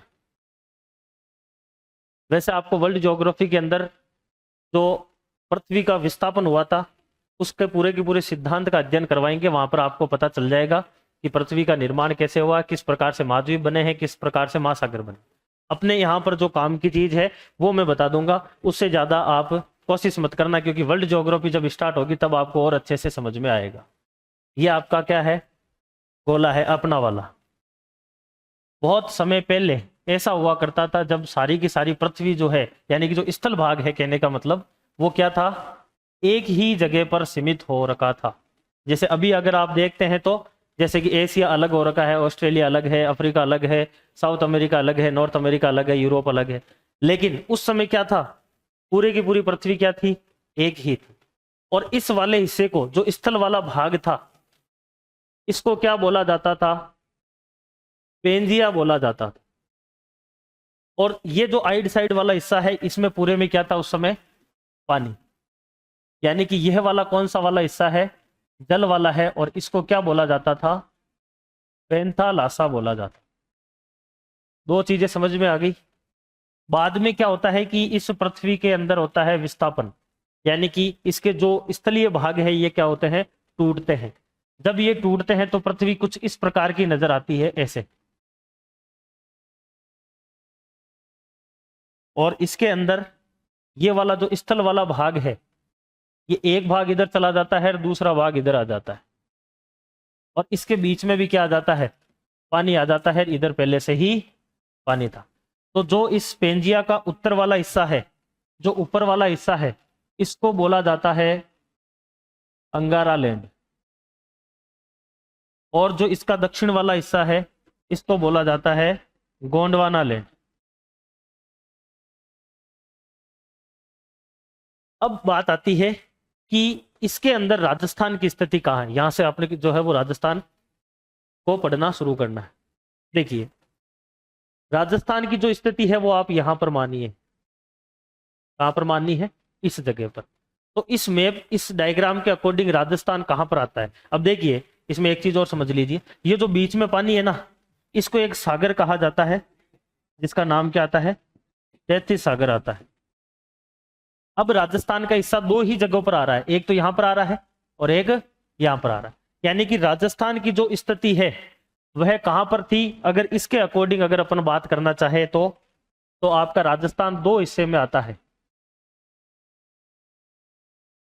एक हिस्सा कौन सा आता है आपका, तैतीस सागर, और दूसरा हिस्सा किस में आता है, गोंडवाना लैंड। फिलहाल इतना सा ही समझना है। अब कौन सा किस में आता है वो आगे अभी थोड़ी देर बाद में अपने को पता चले। तो पहली तो ये स्थिति आ गई कि पृथ्वी के ऊपर जो है वो राजस्थान की स्थिति कहां पर हुआ करती थी। अब अपन बात करेंगे कि भारत के अंदर राजस्थान की स्थिति कहां पर हो सकती है। अगर अपन किसकी बात करें, आपके अगर भारत की बात करना चाहे,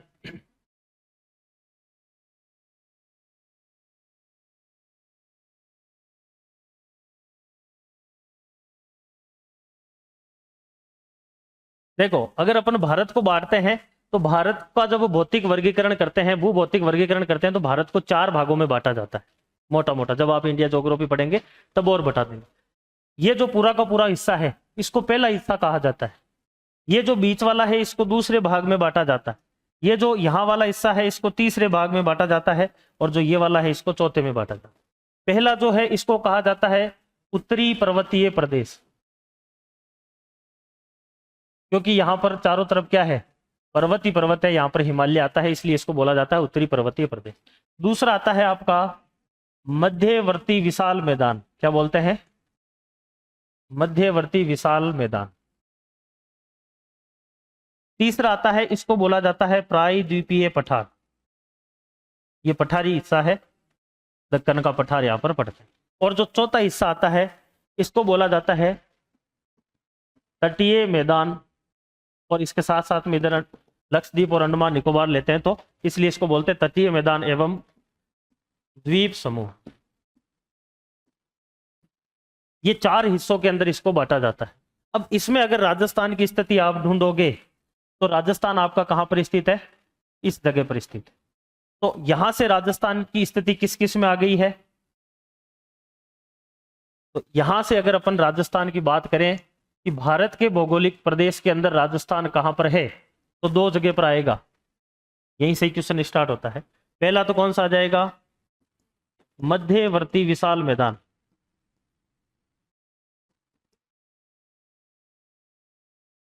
और दूसरा कौन सा आएगा, प्रायद्वीपीय पठार। समझ में आ गया सभी को।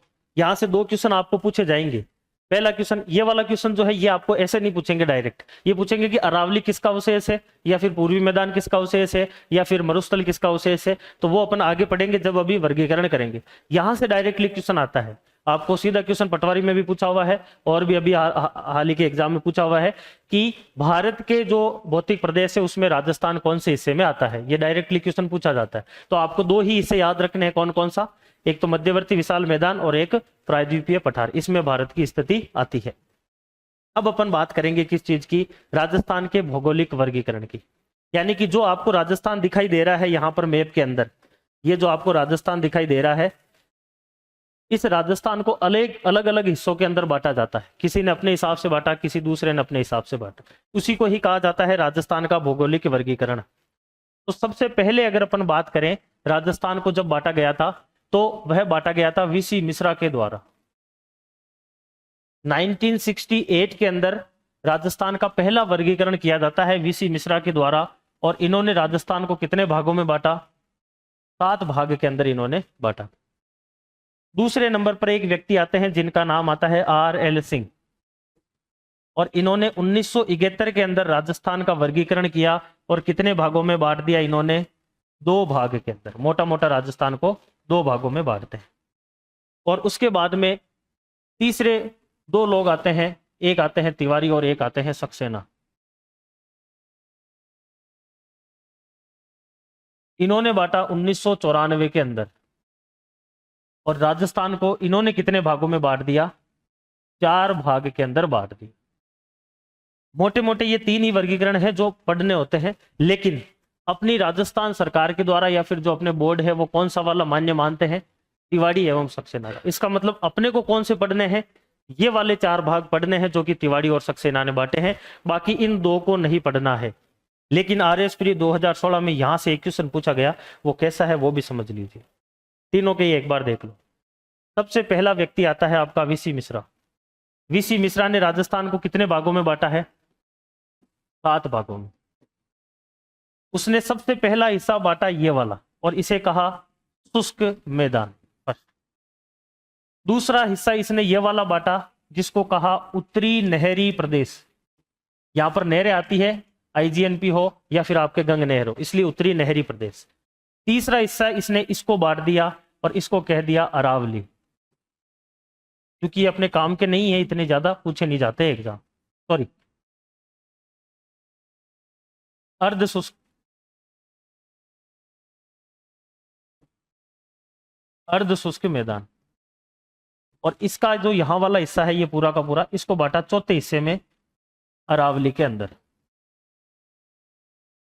उसके बाद में यहां वाला एक हिस्सा अलग निकाल दो और यहां वाले 2 हिस्से, 3 हिस्से इसमें से निकाले, जिसमें से यहां से 5वां हिस्सा आता है और इसको कहा गया उत्तर पूर्वी औद्योगिक क्षेत्र।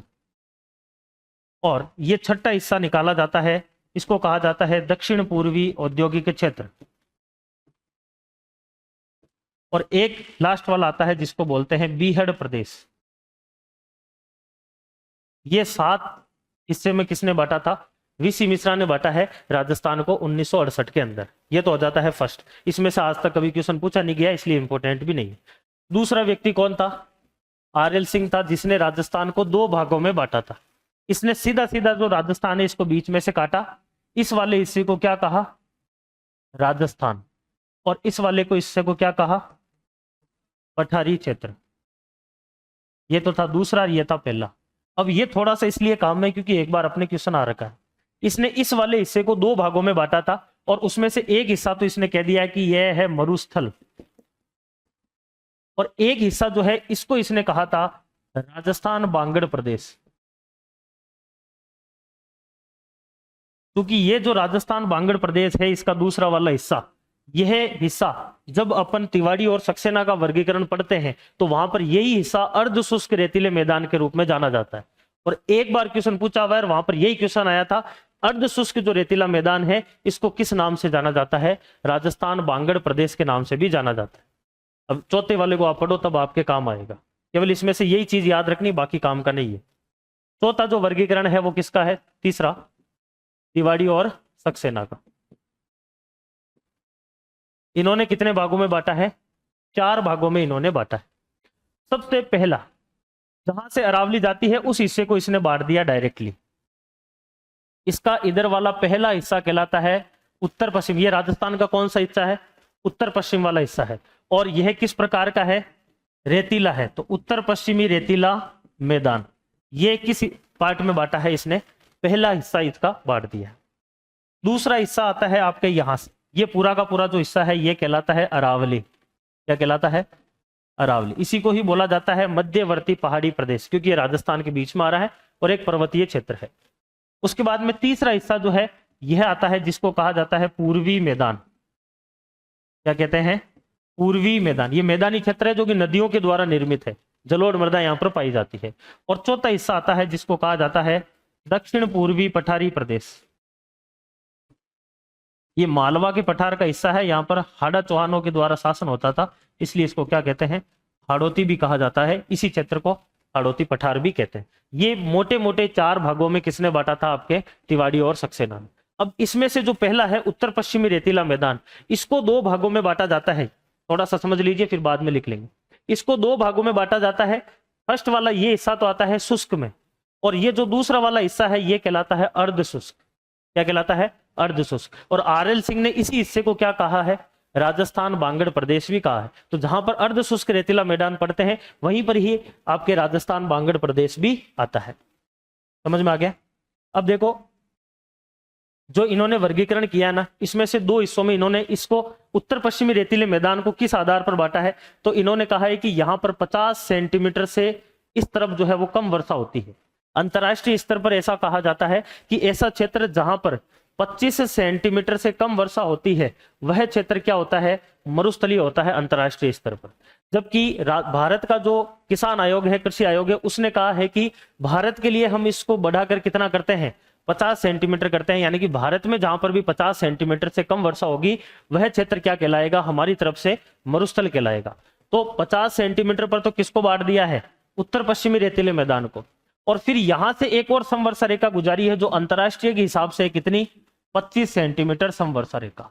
यानी कि उत्तर पश्चिमी रेतीले मैदान को 2 भागों में बांटा जाता है, जिसमें से शुष्क और अर्ध शुष्क 2 हिस्से आते हैं, और यह 25 सेमी से बांटा जाता है। तो अपने को जो पढ़ना है वो ये वाले 4 हिस्से पढ़ने हैं। उत्तर पश्चिमी रेतीला मैदान, दूसरा अरावली, तीसरा पूर्वी मैदान और चौथा दक्षिण पूर्वी पठारी प्रदेश। और यहां से अपन जो है वो शुरू करेंगे उत्तर पश्चिमी रेतीले मैदान से। तो पहले आप जो है यहां तक लिख लीजिए, फिर अगले टॉपिक पर अपन चलेंगे। सबसे पहले तो ये बना लीजिए।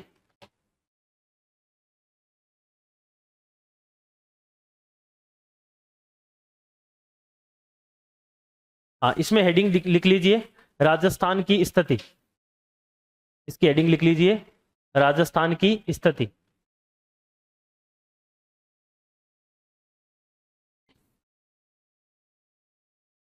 राजस्थान की स्थिति ये बना लो, और उसके नीचे फिर एक लाइन लिखवा दूंगा मैं, उससे समझ में आ जाएगा।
हो गया।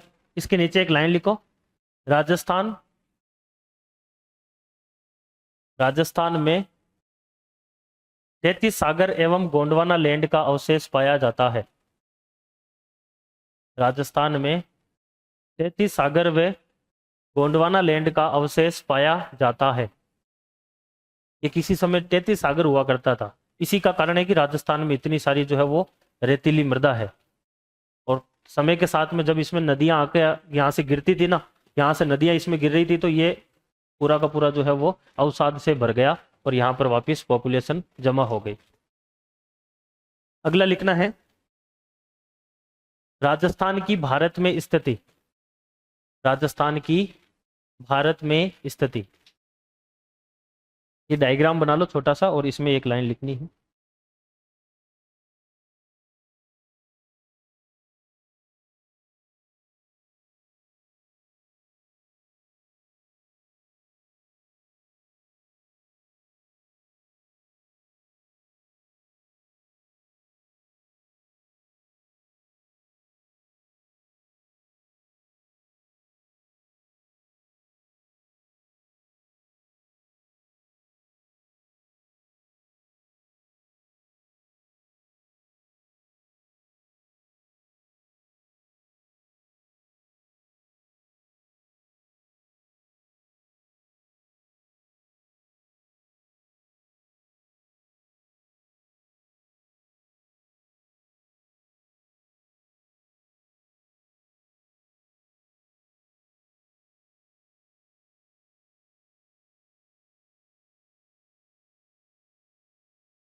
इसके नीचे एक लाइन लिख लेनी है, राजस्थान मध्यवर्ती विशाल मैदान और प्रायद्वीपीय पठार का हिस्सा है। राजस्थान मध्यवर्ती विशाल मैदान और प्रायद्वीपीय पठार का हिस्सा है। राजस्थान मध्यवर्ती विशाल मैदान एवं प्रायद्वीपीय पठार का हिस्सा है।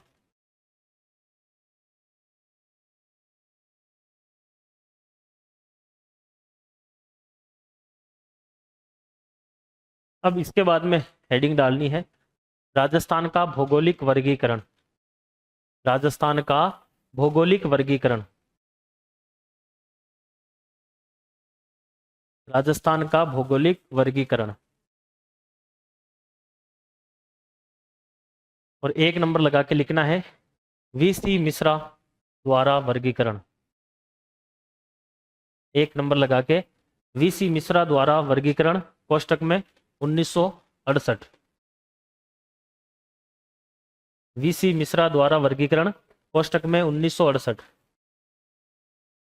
इसमें लिखना है, इनके द्वारा राजस्थान को 7 भागों में बांटा गया है।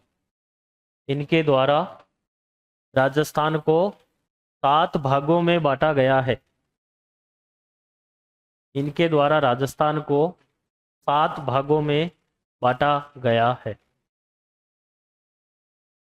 अपना मैप निकाल लीजिए, ये चीज बना लीजिए। पहला एक नंबर लगा के शुष्क मैदान इन्होंने दिया था। दूसरा उत्तरी नहरी प्रदेश जो मैप नहीं लेके आए हैं वो डायरेक्टली लिख लीजिए कॉपी में ही, 1 2 3 4 1 से 7 तक नंबर लगा के। पहला लिखना है शुष्क मैदान, फर्स्ट।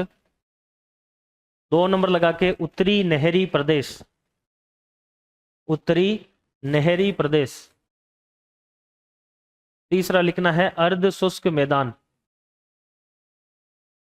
अर्ध शुष्क मैदान। 4 नंबर पर आएगा अरावली, अरावली। 5 नंबर पर लिखना है उत्तर पूर्वी औद्योगिक क्षेत्र, 5 नंबर पर उत्तर पूर्वी औद्योगिक क्षेत्र।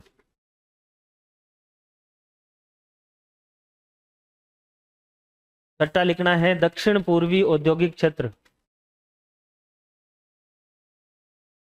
दक्षिण पूर्वी औद्योगिक क्षेत्र। और 7वां लिखना है बीहड़ प्रदेश, 7 नंबर पे लिखना है बीहड़ प्रदेश।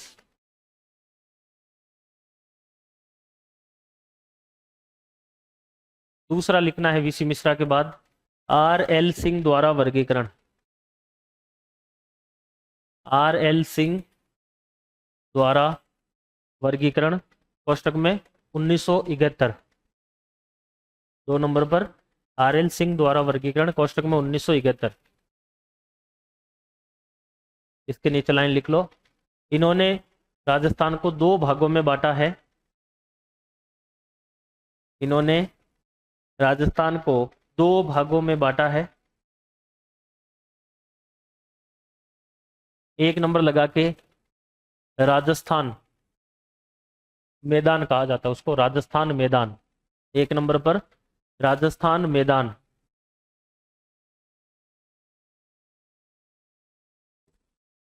मैदान। और दूसरा वैसे इन्होंने कहा था राजस्थान पठार, उसको एग्जैक्ट कहा जाता है राजस्थान पठार।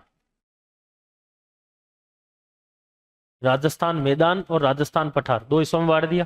फिर राजस्थान मैदान को वापस 2 हिस्सों में बांटा जाता है, ये अपने काम का इसलिए लिख लो। वो दोनों लिखने के बाद एक लाइन लिख लो, राजस्थान मैदान को 2 हिस्सों में बांटा जाता है, 1 नंबर पर मरुस्थल और दूसरे नंबर पर राजस्थान बांगड़ प्रदेश, राजस्थान बांगड़ प्रदेश। मरुस्थल 1 और दूसरा राजस्थान बांगड़ प्रदेश।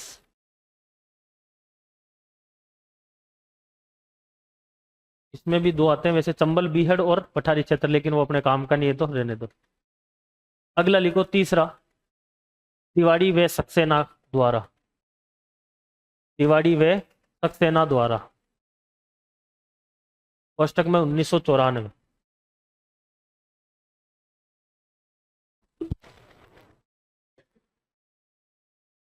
कोष्टक में 1994,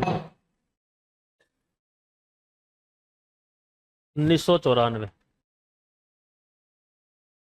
इनके द्वारा राजस्थान को 4 भागों में बांटा गया है, इनके द्वारा राजस्थान को 4 भागों में बांटा गया है। पहला लिखो उत्तर पश्चिम रेतीला मैदान,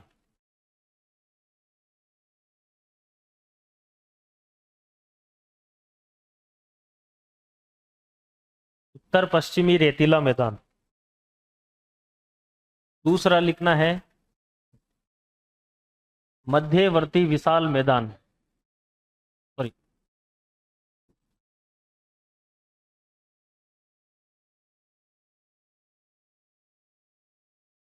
मध्यवर्ती पहाड़ी प्रदेश या फिर अरावली, अरावली पर्वतमाला।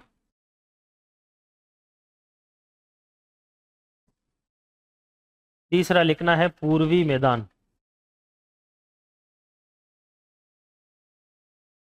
और चौथा लिखना है दक्षिण पूर्वी पठारी प्रदेश।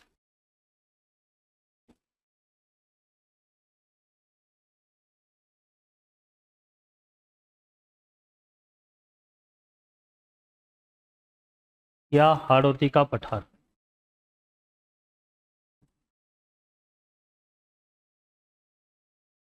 दक्षिण पूर्वी पठारी प्रदेश या हाड़ौती का पठार।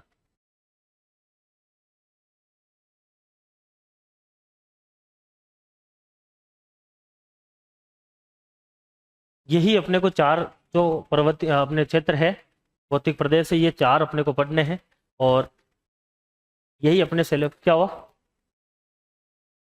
लिख लिया क्या सभी ने? अब मैप निकाल के ये डायग्राम एक बार बना लीजिए। इसका डायग्राम जरूर याद होना चाहिए आपको, उन दो का याद हो कि नहीं हो, लेकिन ये वाला डायग्राम याद होना चाहिए क्योंकि यहीं से ही क्वेश्चन सही होंगे। इस डायग्राम से ही कई सारी चीजें आपके क्लियर होगी।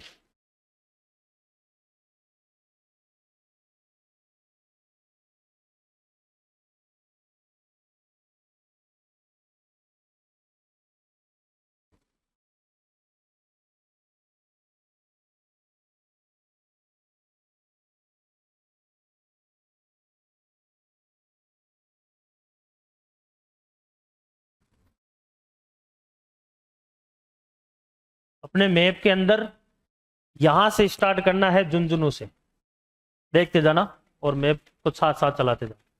यहां से स्टार्ट करना है, यहाँ से इस बॉर्डर से होते हुए, पाली से होते हुए, और यहाँ से सिरोही को थोड़ा सा इधर रख देना है। बाकी बीच में से एक रेखा खींचनी है यहाँ से और ऊपर लिखनी है 50 सेंटीमीटर। बिल्कुल बीच में से राजस्थान को लगभग दो हिस्सों में बांटती है ये। इसके इधर राजस्थान का लगभग 61% एरिया आता है, इस तरफ 39% एरिया आता है।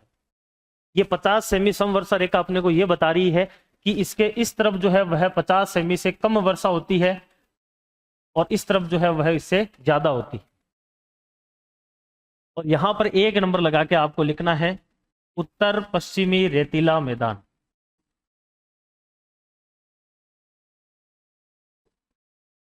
उत्तर पश्चिमी रेतीला मैदान, ये पहला हिस्सा है जो कि तिवाड़ी और सक्सेना का वर्गीकरण आता है। दूसरा हिस्सा आपको यहां डूंगरपुर से स्टार्ट करना है और यहां से इस प्रकार से एक लाइन खींचनी, और यह आपका दूसरा भौतिक प्रदेश आता है जिसको मध्यवर्ती पहाड़ी प्रदेश या फिर अरावली पर्वतमाला कहा जाता है। मध्यवर्ती पहाड़ी प्रदेश या फिर अरावली पर्वतमाला दूसरे वाले हिस्से को कहा जाता है। तीसरे हिस्से के अंदर आपको यहां से बूंदी को कट कर देना है, ये अपने आप में चौथा हिस्सा बन जाएगा और बाकी बचा हुआ ये पूरा का पूरा तीसरा हिस्सा आएगा और इसको कहा जाता है पूर्वी मैदान। और चौथा लिखना है दक्षिण पूर्वी पठारी प्रदेश, या फिर इसी को कहा जाता है हाड़ौती का पठार। ये चार हिस्सों के अंदर राजस्थान को बांटा जाता है।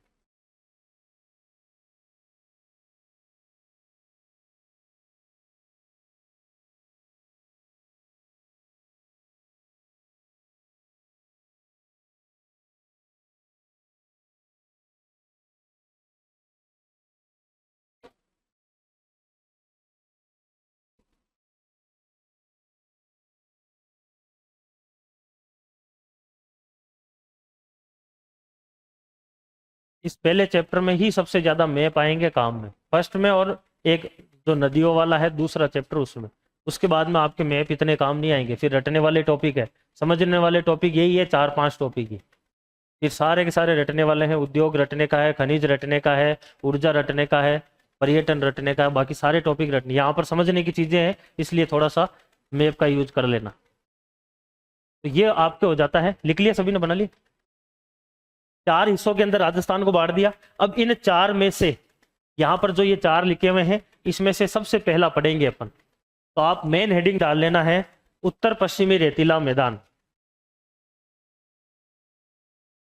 उत्तर पश्चिमी रेतीला मैदान।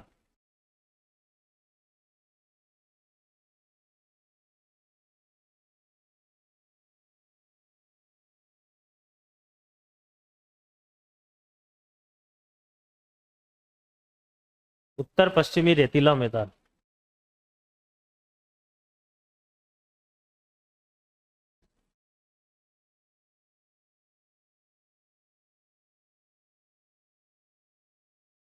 अब देखो थोड़ा सा समझ लो, यहां तक सभी को समझ में आ रखा है। 50 सेमी समवर्षा रेखा थी, उससे इन्होंने बांटकर और कह दिया कि इसके पश्चिम वाला हिस्सा जो है वह उत्तर पश्चिमी रेतीला मैदान कहलाता है। इस उत्तर पश्चिमी रेतीले मैदान की अगर अपन बात करें तो पहला क्वेश्चन देखिए कि इसमें कितने जिले शामिल है। सबसे पहला क्वेश्चन तो देखिए 4 जिले तो किसके हैं, बीकानेर संभाग के, 4 तक हो गए। फिर 5, 6, 7, 8 और 9, 5 जिले किसके आते हैं, जोधपुर संभाग के, एक सिरोही को छोड़ना है। नागौर किस में आता है, अजमेर संभाग का, और सीकर और झुंझुनू किस में आते हैं, जयपुर संभाग। तो कितने जिले हुए, पहली बात इस उत्तर पश्चिमी रेतीले मैदान में कितने जिले हैं, 12 जिले। इन 12 जिलों का जो एरिया है, जो क्षेत्रफल है, अगर उसको देखा जाए तो 342,239.74 का वह कितना निकल कर आता है, 61.11% निकल कर आता है। यानी कि राजस्थान के कुल क्षेत्रफल का कितना हिस्सा उत्तर पश्चिमी रेतीले मैदान में है, 61.11%। जब यहां पर बात आती है कि राजस्थान की कुल जनसंख्या की लगभग कितनी जनसंख्या रहती है, तो लगभग 40% यहां पर जनसंख्या निवास करती है। ये इसकी सामान्य चीजें आती है, पहली बात। दूसरी चीज, इस एरिया के जब निर्माण की बात करते हैं तो यहां पर किस प्रकार की चट्टानें मिलती है, तो यहां पर राइलो क्रिटेशियस क्रम की चट्टानें मिलती है। राइलो क्रिटेशियस क्रम की चट्टानें मिलती है, जो एक प्रकार की अवसादी चट्टानें हैं, और मुख्य रूप से जो है यह जैसलमेर, जोधपुर और बाड़मेर वाला एक क्षेत्र है जहां पर यह पाई जाती है। अब तिवाड़ी और सक्सेना ने इस हिस्से को 2 भागों में बांटा है। किसको, इस उत्तर पश्चिमी रेतीले मैदान को। किस प्रकार से बांटा है, उन्होंने बांटा है कि एक तो ये हिस्सा हो ही गया जो कि 50 सेमी से कम है, लेकिन इसमें भी एक ऐसा क्षेत्र है जो कि 25 सेमी समवर्षा रेखा से भी कम रखता है। तो 25 से कम वाला जो है, इसको इन्होंने कहा है शुष्क रेतीला मैदान। क्या कहा है, शुष्क रेतीला मैदान। और जो 25 से लेकर 50 के बीच वाला हिस्सा है, ये वाला, इस वाले हिस्से को दूसरा भाग कहा है, और इसको क्या कहा है, अर्ध शुष्क रेतीला मैदान। शुष्क रेतीला मैदान और अर्ध शुष्क रेतीला मैदान, यानी कि कितने भागों में बांट दिया है, 2 भागों के अंदर इन्होंने बांट दिया है। तो यहां से अगर अपन देखेंगे कि उत्तर पश्चिमी रेतीला मैदान पहला हिस्सा कौन सा है, शुष्क रेतीला मैदान है,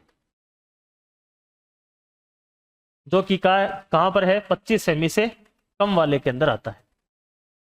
आगे देखिए, इस शुष्क रेतीले मैदान को आगे 2 भागों में बांटा जाता है, और किस आधार पर कि एक क्षेत्र तो यहां पर ऐसा है जिसके अंदर पठारी क्षेत्र है, या ऐसे भी कह सकते हैं जहां पर रेत के टीले नहीं पाए जाते हैं, और बाकी इसके अंदर जो बचा हुआ हिस्सा है इसमें रेतीले टीले पाए जाते हैं। तो इस क्षेत्र को, जो यहां पर ये उल्टे त्रिभुज की जैसे दिखाई दे रहा है, इसको इस शुष्क रेतीले मैदान का पहला हिस्सा बताया जाता है, और इसको बोला जाता है बालू का स्तूप मुक्त क्षेत्र। बालू का स्तूप का मतलब हो गया रेत के टीले, और उससे क्या है, ये मुक्त है, यानी कि यहां पर रेत के टीले नहीं मिलते। और ये जो बचा हुआ दूसरा वाला हिस्सा है, इसको इसका सेकंड पार्ट बताया जाता है, और वह आता है बालू का स्तूप युक्त क्षेत्र। बालू का स्तूप युक्त क्षेत्र आता है। तो बालू का स्तूप मुक्त क्षेत्र जो है, ये मुख्य रूप से जैसलमेर, जोधपुर और बाड़मेर के अंदर उल्टे त्रिभुज के समान यह फैला हुआ है। तो शुष्क रेतीले मैदान को आगे कितने भागों में बांटा जा सकता है, 2 में। पहला कौन सा हो सकता है, बालू का स्तूप मुक्त क्षेत्र।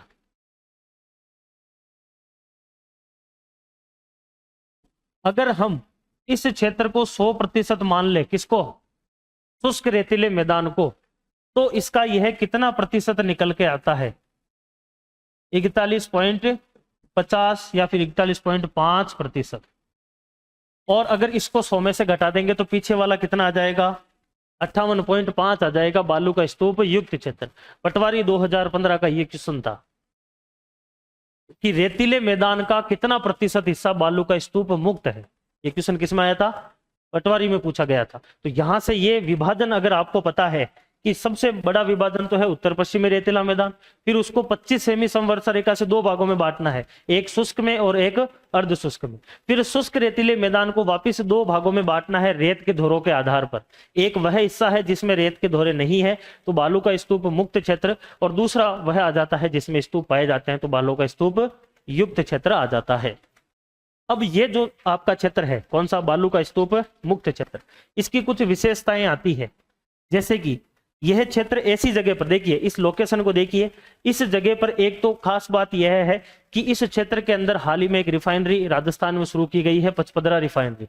उसका जो एरिया है वह किस क्षेत्र में आता है, इसी में ही आता है, क्योंकि यह क्षेत्र जो है वह किस प्रकार का है, बालू का स्तूप मुक्त है, एक पथरीला क्षेत्र है, और उस पथरीले क्षेत्र का निर्माण जो है वह अवसादी चट्टानों की वजह से हो रखा है, और उसमें जीवाश्म की उपस्थिति है, इस वजह से वहां पर पेट्रोलियम मिला है। तो एक तो पचपदरा जो रिफाइनरी है वह इस एरिया के अंदर आती है।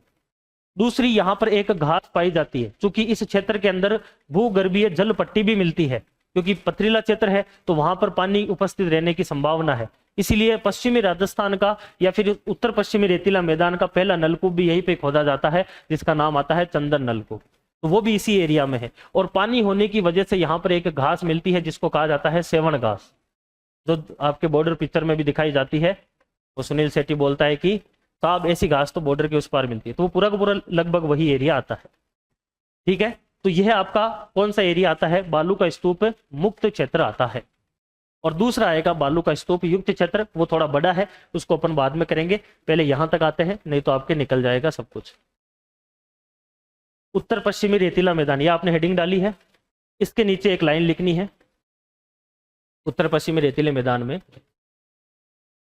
50 सेमी समवर्षा रेखा के द्वारा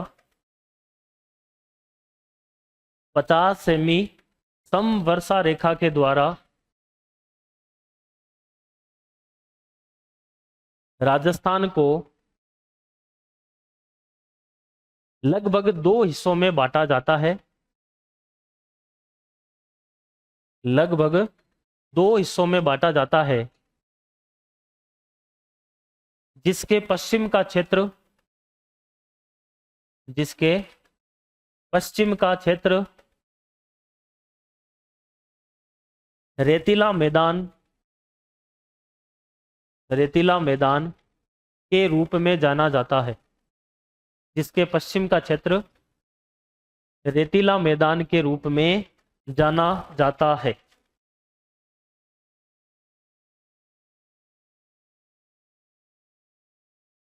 सबसे पहले लिखो निर्माण, छोटी छोटी हेडिंग देनी है। फर्स्ट हेडिंग देनी है निर्माण, और निर्माण में डैश करके लिखना है इस क्षेत्र का निर्माण राइलो क्रिटेशियस क्रम की चट्टानों से हुआ है। इस क्षेत्र का निर्माण राइलो क्रिटेशियस क्रम की चट्टानों से हुआ है, राइलो क्रिटेशियस क्रम की चट्टानों से हुआ है। दूसरा पॉइंट लिखना है क्षेत्रफल, दूसरा पॉइंट लिखना है क्षेत्रफल, डैश करके। यह राजस्थान के कुल क्षेत्रफल का, यह राजस्थान के कुल क्षेत्रफल का 61.11% क्षेत्र में फैला हुआ है।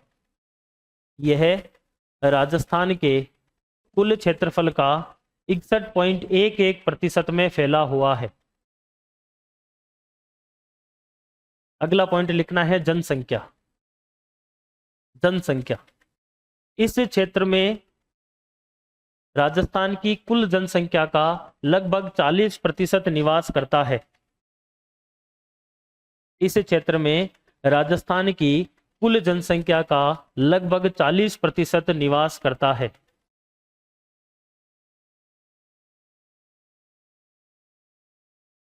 अगला पॉइंट लिखना है जिले, जिले। जिले में डैश करके लिखना है यह क्षेत्र 12 मरुस्थलीय जिलों में फैला हुआ है। यह क्षेत्र 12 मरुस्थलीय जिलों में फैला हुआ है। यह क्षेत्र 12 मरुस्थलीय जिलों में फैला हुआ है। 4 है बीकानेर संभाग के, 5 है जोधपुर संभाग के सिरोही को छोड़ के, प्लस 1 है अजमेर संभाग का नागौर और प्लस 2 है जयपुर संभाग के सीकर और झुंझुनू। ये 12 जिले हैं। याद नहीं है तो लिखवा देता हूं, लिख लीजिए। बीकानेर संभाग के चारों जिले लिख लो पहले तो, बीकानेर, चूरू, श्री गंगानगर, हनुमानगढ़। एक बार क्वेश्चन आया हुआ है आरएस मेंस में 2 नंबर में, राजस्थान के मरुस्थलीय जिले, उसमें केवल इन 12 का नाम ही लिखना था। बीकानेर, चूरू, श्री गंगानगर, हनुमानगढ़। फिर लिखो 5 जोधपुर संभाग के, सिरोही को छोड़ के, सिरोही को छोड़कर 5 जोधपुर संभाग के नाम लिख लो। जोधपुर, जैसलमेर, बाड़मेर, जालोर, पाली। जोधपुर, जैसलमेर, बाड़मेर, जालोर, पाली। फिर 1 लिख लो अजमेर संभाग से नागौर, और 2 आ जाएंगे जयपुर संभाग से सीकर और झुंझुनू, सीकर और झुंझुनू।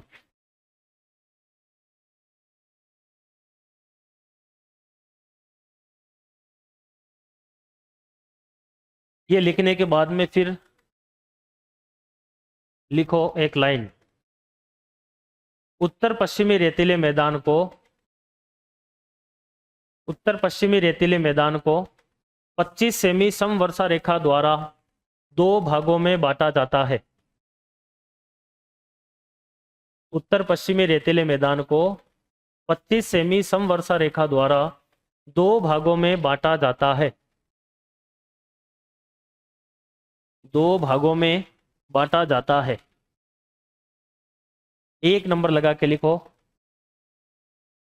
शुष्क रेतीला मैदान, 1 नंबर लगा के लिखना है शुष्क रेतीला मैदान,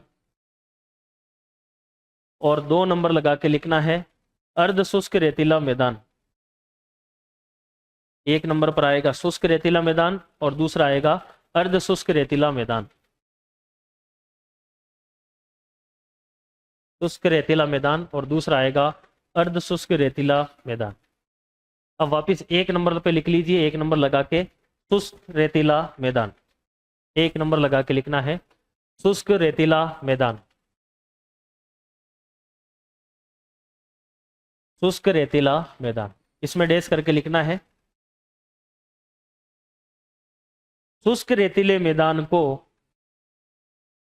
शुष्क रेतीले मैदान को बालू का स्तूप की उपस्थिति के आधार पर 2 भागों में बांटा जाता है। शुष्क रेतीले मैदान को बालू का स्तूप की उपस्थिति के आधार पर 2 भागों में बांटा जाता है। 2 भागों में बांटा जाता है। 1 नंबर लगा के लिखना है बालू का स्तूप मुक्त क्षेत्र, बालू का स्तूप मुक्त क्षेत्र, बालू का स्तूप मुक्त क्षेत्र। इसमें पॉइंट फॉर्म में लिखना है। पहला पॉइंट लिखो इसका, बालू का स्तूप मुक्त का, यह कुल शुष्क मैदान का, यह कुल शुष्क रेतीले मैदान का 41.5% क्षेत्र में फैला हुआ है। यह कुल रेतीले मैदान का, शुष्क रेतीले मैदान का 41.5% क्षेत्रफल में फैला हुआ है। दूसरा पॉइंट, यह क्षेत्र जैसलमेर, जोधपुर, बाड़मेर में, यह क्षेत्र जैसलमेर, जोधपुर, बाड़मेर में एक उल्टे त्रिभुज के समान, यह क्षेत्र जैसलमेर, जोधपुर, बाड़मेर में एक उल्टे त्रिभुज के समान पठारी क्षेत्र के रूप में फैला हुआ है। उल्टे त्रिभुज के समान पठारी क्षेत्र के रूप में फैला हुआ है।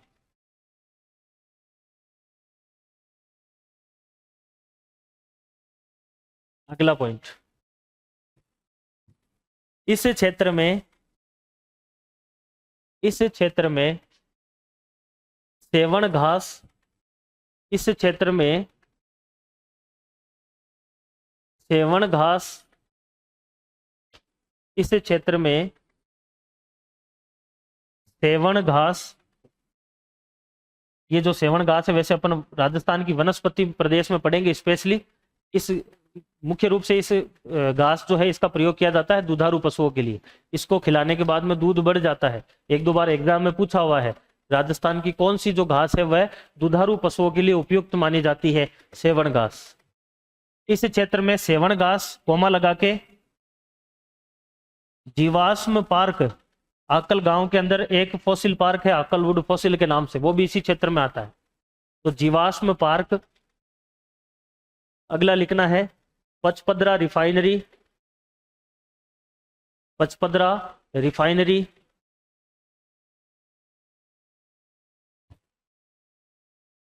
स्थित है, स्थित है। अगले पॉइंट में एक और लिख लो,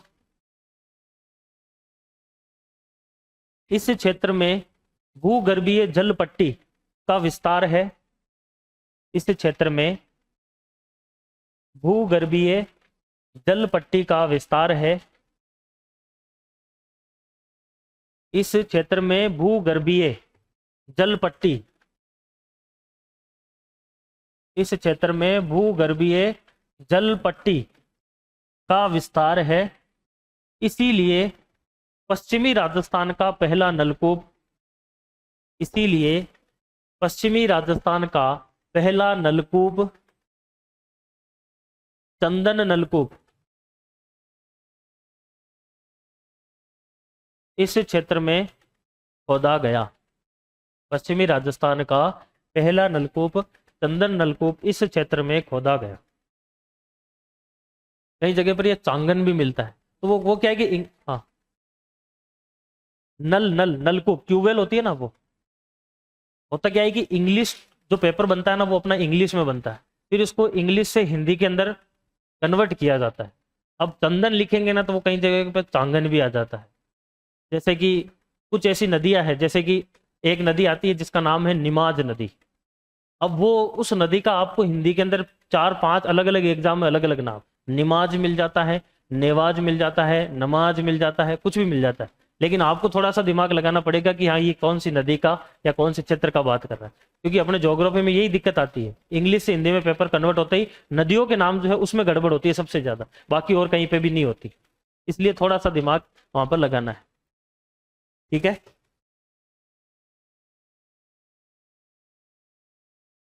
बाकी देखो इस क्षेत्र के अंदर थोड़ा सा ये क्या है कि एक प्रकार से यहाँ पर अवसादी चट्टानें मिलती है। अवसादी का मतलब होता है कि जब नदियां बहती है तो अपने साथ में कंकड़ पत्थर लेकर जाती है नीचे नीचे, और वो एक ही एक जगह पर जाकर अगर जमा होगा तो उसके बाद में वो सारा का सारा जो अवसाद है उसको बोलते हैं अवसाद, वो एक जगह पर जमा हो जाएगा और लंबे समय तक अगर वो रहेगा तो एक चट्टान का रूप ले लेगा। उस चट्टान को बोला जाता है अवसादी चट्टान।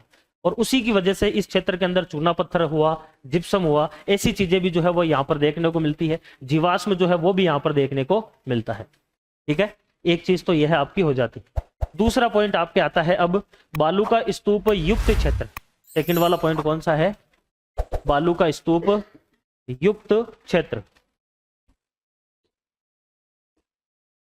बालू का स्तूप युक्त क्षेत्र। इस क्षेत्र के अंदर देखो अपने को क्या क्या पढ़ना है। एक क्वेश्चन अभी रेगुलर पूछा जा रहा था अधीनस्थ बोर्ड के द्वारा कि ढांड किसे कहते हैं? ढांड किसे कहते हैं? बहुत वन रक्षक वनपाल हर एग्जाम के अंदर अभी रेगुलर आ रहा है। तो ढांड एक तो वह देखेंगे, एक सर या फिर सरोवर क्या होता है, एक खडीन क्या होता है, रन और टाट क्या होता है, ये कुछ बेसिक चीजें इसमें आएगी। और फिर अपन देखेंगे राजस्थान के स्पेशली बालू का स्तूप कौन कौन से हैं, जैसे कि बरखान है, बरछान है, अनुधैर्याकार है, अनुप्रस्थाकार है, रेखीय है, सब्र काफी, इस प्रकार के कुछ बालू का स्तूप के टाइप है। वहां से क्वेश्चन डायरेक्टली पूछा जाता है, प्री के अंदर तो मोस्टली पूछा जाता है। तो वो कुछ बालू का स्तूप देखेंगे। फिर ये अपना जो टॉपिक है ये यहाँ पर ये वाला खत्म हो जाएगा, शुष्क रेतीला मैदान। फिर अर्ध शुष्क पर आएंगे, फिर ये अपना चलेगा। तो कल अपन स्टार्ट कर लेंगे ये वाला बालू का स्तूप युक्त क्षेत्र, ठीक है।